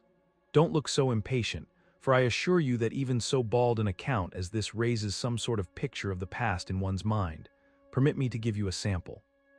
Erected in the 5th year of the reign of James I, and standing upon the site of a much older building, the Manor House of Burlstone presents one of the finest surviving examples of the moated Jacobean residence." "You are making fools of us, Mr. Holmes." "Tut, tut, Mr. Mac. The first sign of temper I have detected in you. Well, I won't read it verbatim since you feel so strongly upon the subject. But when I tell you that there is some account of the taking of the place by a parliamentary colonel in 1644, of the concealment of Charles for several days in the course of the Civil War, and finally of a visit there by the second George, you will admit that there are various associations of interest connected with this ancient house. I don't doubt it, Mr. Holmes, but that is no business of ours. Is it not, is it not? Breadth of view, my dear Mr. Mac, is one of the essentials of our profession. The interplay of ideas and the oblique uses of knowledge are often of extraordinary interest. You will excuse these remarks from one who, though a mere connoisseur of crime, is still rather older and perhaps more experienced than yourself." I'm the first to admit that, said the detective heartily. You get to your point, I admit, but you have such a deuced round-the-corner way of doing it. Well, I'll drop past history and get down to present-day facts. I called last night, as I have already said, at the manor house. I did not see either Barker or Mrs. Douglas. I saw no necessity to disturb them, but I was pleased to hear that the lady was not visibly pining and that she had partaken of an excellent dinner. My visit was specially made to the good Mr. Ames, with whom I exchanged some amiabilities, which culminated in his allowing me, without reference to anyone else, to sit alone for a time in the study. What with that, I ejaculated. No, everything is now in order. You gave permission for that, Mr. Mack, as I am informed. The room was in its normal state, and in it I passed an instructive quarter of an hour. What were you doing? Well, not to make a mystery of so simple a matter, I was looking for the missing dumbbell. It has always bulked rather large in my estimate of the case. I ended by finding it. Where? Ah, there we come to the edge of the unexplored. Let me go a little further, a very little further, and I will promise that you shall share everything that I know. Well, we're bound to take you on your own terms, said the inspector. But when it comes to telling us to abandon the case, why in the name of goodness should we abandon the case? For the simple reason, my dear Mr. Mack, that you have not got the first idea what it is that you are investigating. We are investigating the murder of Mr. John Douglas of Burlstone Manor. Yes, so you are, but don't trouble to trace the mysterious gentleman upon the bicycle. I assure you that it won't help you. Then what do you suggest that we do? I will tell you exactly what to do if you will do it. Well, I'm bound to say I've always found you had reason behind all your queer ways. I'll do what you advise. And you, Mr. White Mason. The country detective looked helplessly from one to the other. Holmes and his methods were new to him. Well, if it is good enough for the inspector, it is good enough for me, he said at last. Capital, said Holmes. Well then, I should recommend a nice, cheery country walk for both of you. They tell me that the views from Burlstone Ridge over the Weald are very remarkable. No doubt lunch could be got at some suitable hostelry, though my ignorance of the country prevents me from recommending one. In the evening, tired but happy. Man, this is getting past a joke, cried MacDonald, rising angrily from his chair. Well, spend the day as you like, said Holmes, patting him cheerfully upon the shoulder. Do what you like and go where you will, but meet me here before dusk without fail, Mr. Mack. That sounds more like sanity. All of it was excellent advice, but I don't insist so long as you are here when I need you. But now, before we part, I want you to write a note to Mr. Barker. Well, I'll dictate it if you like, ready. Dear Sir, it has struck me that it is our duty to drain the moat, in the hope that we may find some. It's impossible, said the inspector. I've made inquiry. Tut, my dear sir, please do what I ask you. Well, go on. In the hope that we may find something which may bear upon our investigation. I have made arrangements, and the workmen will be at work early tomorrow morning diverting the stream. Impossible. Diverting the stream, so I thought it best to explain matters beforehand. Now sign that and send it by hand about 4 o'clock. At that hour we shall meet again in this room. Until then we may each do what we like, for I can assure you that this inquiry has come to a definite pause. Evening was drawing in when we reassembled. Holmes was very serious in his manner, myself curious, and the detectives obviously critical and annoyed. Well, gentlemen, said my friend gravely, I am asking you now to put everything to the test with me, and you will judge for yourselves whether the observations I have made justify the conclusions to which I have come. It is a chill evening, and I do not know how long our expedition may last, so I beg that you will wear your warmest coats. It is of the first importance that we should be in our places before it grows dark, so with your permission we shall get started at once. We passed along the outer bounds of the manor house park until we came to a place where there was a gap in the rails which fenced it. Through this we slipped, and then in the gathering gloom we followed Holmes until we had reached a shrubbery which lies nearly opposite to the main door and the drawbridge. The latter had not been raised. Holmes crouched down behind the screen of laurels, and we all three followed his example. Well, what are we to do now? Asked MacDonald with some gruffness. Possess our souls in patience and make as little noise as possible, Holmes answered. What are we here for at all? I really think that you might treat us with more frankness. Holmes laughed. Watson insists that I am the dramatist in real life, said he. Some touch of the artist wells up within me and calls insistently for a well-staged performance. Surely our profession, Mr. Mack, would be a drab and sordid one if we did not sometimes set the scene so as to glorify our results. The blunt accusation, the brutal tap upon the shoulder, what can one make of such a denouement? But the quick inference, the subtle trap, the clever forecast of coming events, the triumphant vindication of bold theories, are these not the pride and the justification of our life's work? At the present moment you thrill with the glamour of the situation and the anticipation of the hunt. Where would be that thrill if I had been as definite as a timetable? I only ask a little patience, Mr. Mack, and all will be clear to you. Well, I hope the pride and justification and the rest of it will come before we all get our death of cold, said the London detective with comic resignation. We all had good reason to join in the aspiration, for our vigil was a long and bitter one. Slowly, the shadows darkened over the long, somber face of the old house. A cold, damp reek from the moat chilled us to the bones and set our teeth chattering. There was a single lamp over the gateway and a steady globe of light in the fatal study. Everything else was dark and still. "How long is this to last?" asked the inspector finally. "And what is it we are watching for?" "I have no more notion than you how long it is to last," Holmes answered with some asperity. "If criminals would always schedule their movements like railway trains, it would certainly be more convenient for all of us. As to what it is that's what we are watching for." As he spoke, the bright, yellow light in the study was obscured by somebody passing to and fro before it. The laurels among which we lay were immediately opposite the window and not more than 100 feet from it. Presently it was thrown open with a whining of hinges, and we could dimly see the dark outline of a man's head and shoulders looking out into the gloom. For some minutes he peered forth in furtive, stealthy fashion, as one who wishes to be assured that he is unobserved. Then he leaned forward, and in the intense silence we were aware of the soft lapping of agitated water. He seemed to be stirring up the moat with something which he held in his hand. Then suddenly he hauled something in as a fisherman lands a fish, some large, round object which obscured the light as it was dragged through the open casement. "Now," cried Holmes, "now." We were all upon our feet, staggering after him with our stiffened limbs, while he ran swiftly across the bridge and rang violently at the bell. There was the rasping of bolts from the other side, and the amazed Ames stood in the entrance.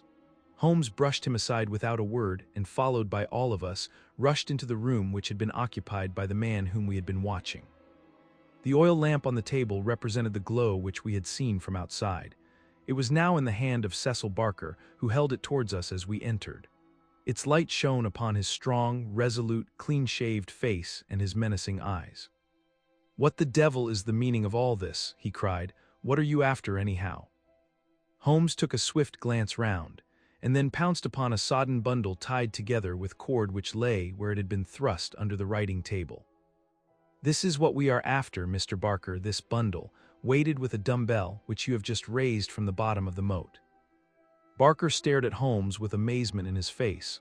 "How in thunder came you to know anything about it?" he asked.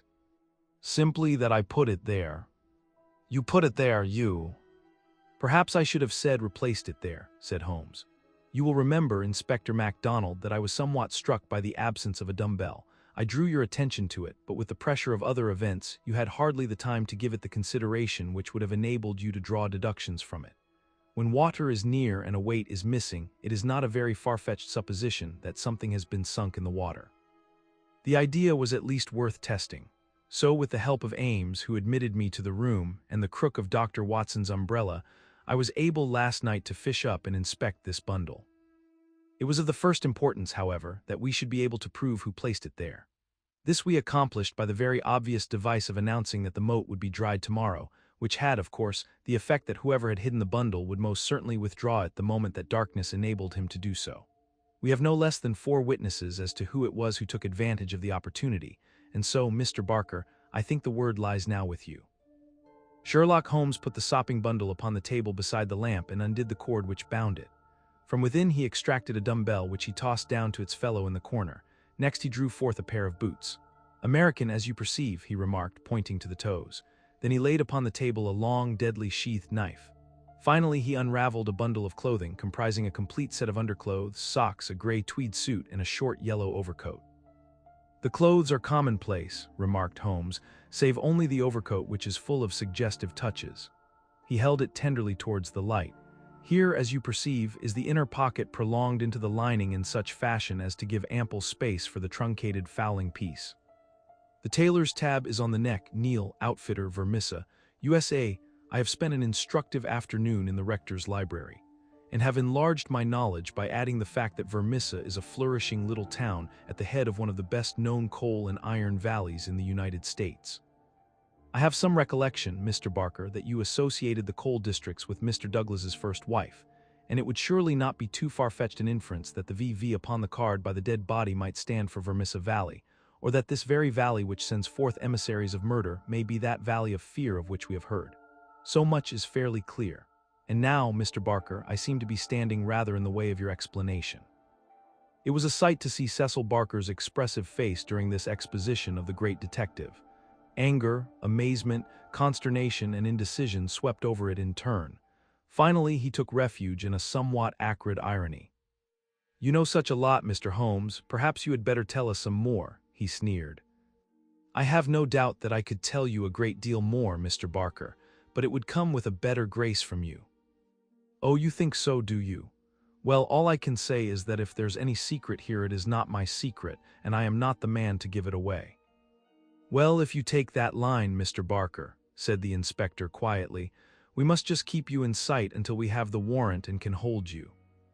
"You can do what you damn please about that," said Barker defiantly.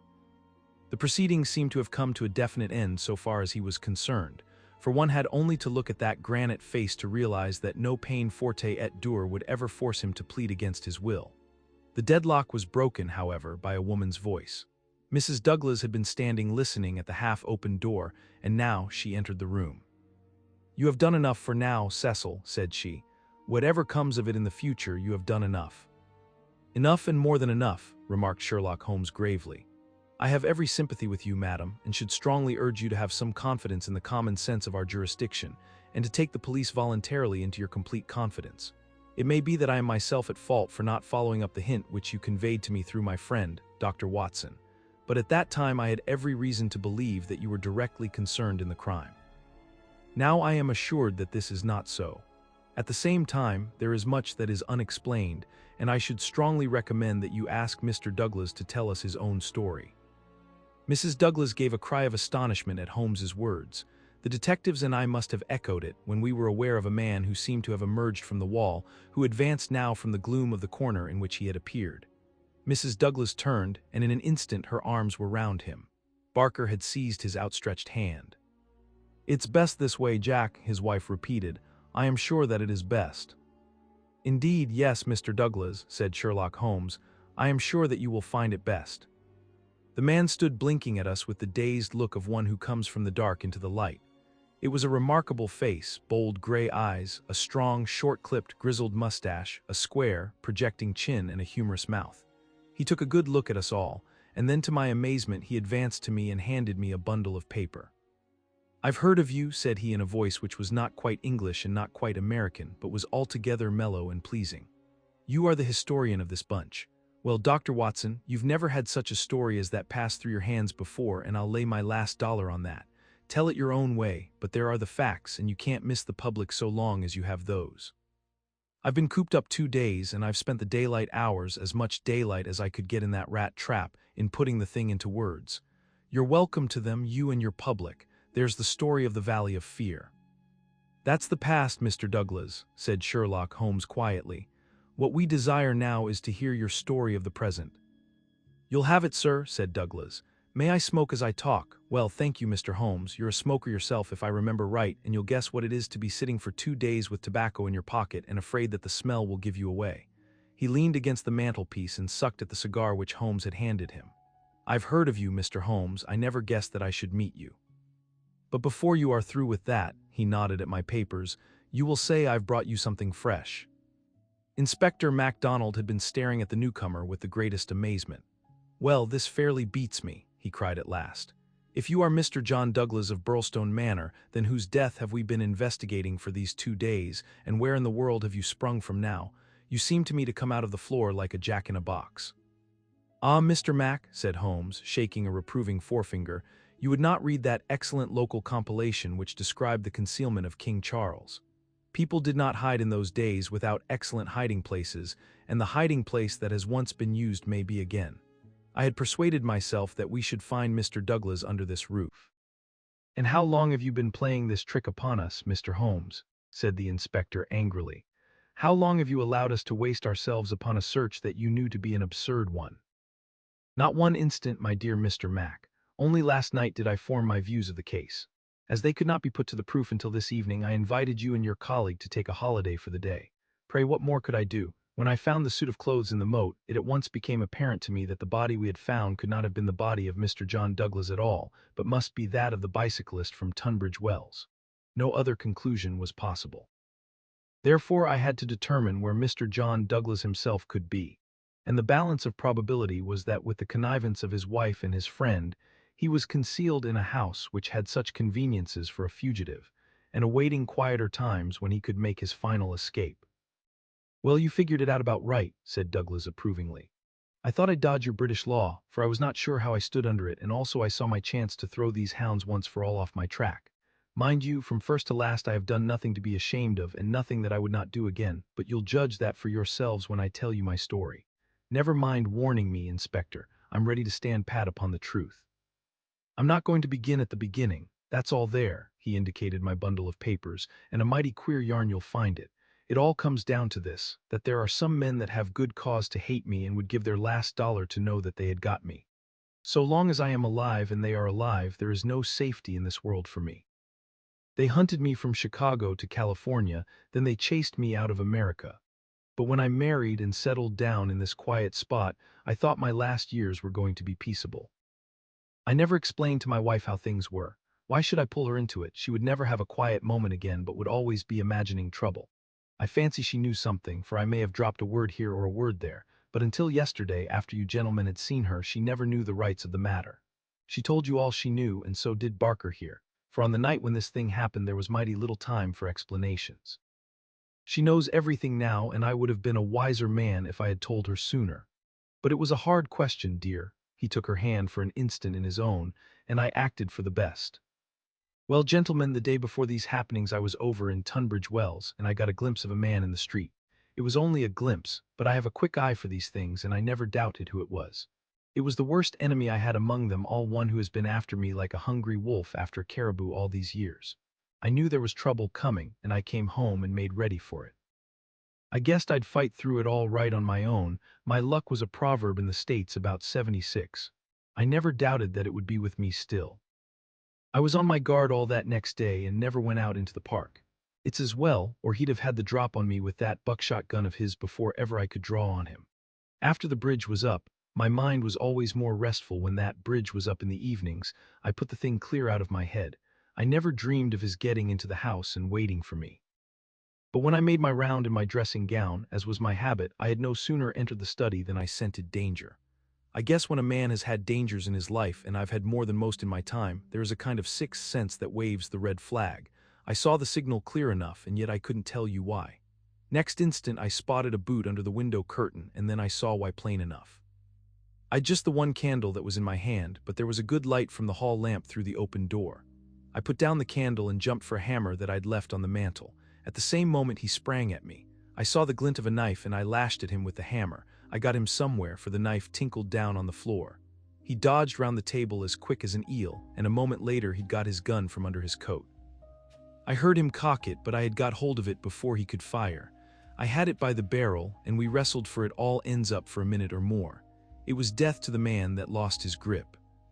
He never lost his grip, but he got it butt downward for a moment too long. Maybe it was I that pulled the trigger, maybe we just jolted it off between us. Anyhow, he got both barrels in the face, and there I was, staring down at all that was left of Ted Baldwin. I'd recognized him in the township, and again when he sprang for me, but his own mother wouldn't recognize him as I saw him then.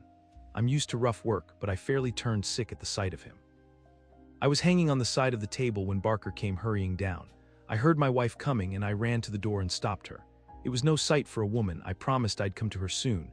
I said a word or two to Barker. He took it all in at a glance, and we waited for the rest to come along, but there was no sign of them. Then we understood that they could hear nothing, and that all that had happened was known only to ourselves. It was at that instant that the idea came to me. I was fairly dazzled by the brilliance of it. The man's sleeve had slipped up and there was the branded mark of the lodge upon his forearm. See here. The man whom we had known as Douglas turned up his own coat and cuffed to show a brown triangle within a circle exactly like that which we had seen upon the dead man. It was the sight of that which started me on it. I seemed to see it all clear at a glance. There were his height and hair and figure about the same as my own. No one could swear to his face, poor devil. I brought down this suit of clothes, and in a quarter of an hour Barker and I had put my dressing gown on him and he lay as you found him.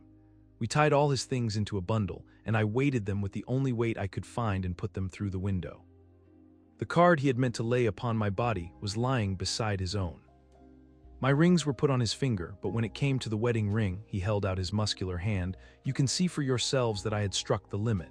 I have not moved it since the day I was married, and it would have taken a file to get it off. I don't know anyhow that I should have cared to part with it, but if I had wanted to I couldn't, so we just had to leave that detail to take care of itself.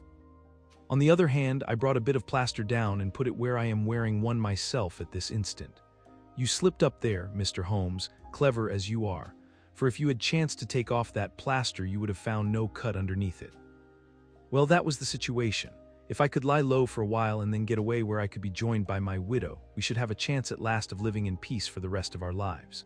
These devils would give me no rest so long as I was above ground, but if they saw in the papers that Baldwin had got his man, there would be an end of all my troubles. I hadn't much time to make it all clear to Barker and to my wife, but they understood enough to be able to help me. I knew all about this hiding place, so did Ames, but it never entered his head to connect it with the matter. I retired into it, and it was up to Barker to do the rest. I guess you can fill in for yourselves what he did. He opened the window and made the mark on the sill to give an idea of how the murderer escaped. It was a tall order that, but as the bridge was up there was no other way. Then when everything was fixed he rang the bell for all he was worth. What happened afterward you know. And so, gentlemen, you can do what you please, but I've told you the truth and the whole truth, so help me God. What I ask you now is, how do I stand by the English law? There was a silence which was broken by Sherlock Holmes. The English law is in the main a just law. You will get no worse than your deserts from that, Mr. Douglas. But I would ask you, how did this man know that you lived here, or how to get into your house, or where to hide to get you? I know nothing of this. Holmes's face was very white and grave. The story is not over yet, I fear, said he. You may find worse dangers than the English law, or even than your enemies from America. I see trouble before you, Mr. Douglas. You'll take my advice and still be on your guard. And now, my long-suffering readers, I will ask you to come away with me for a time, far from the Sussex manor house of Burlstone, and far also from the year of grace in which we made our eventful journey, which ended with the strange story of the man who had been known as John Douglas. I wish you to journey back some 20 years in time, and westward some thousands of miles in space, that I may lay before you a singular and terrible narrative, so singular and so terrible that you may find it hard to believe that even as I tell it, even so did it occur. Do not think that I intrude one story before another is finished. As you read on, you will find that this is not so. And when I have detailed those distant events and you have solved this mystery of the past, we shall meet once more in those rooms on Baker Street, where this, like so many other wonderful happenings, will find its end.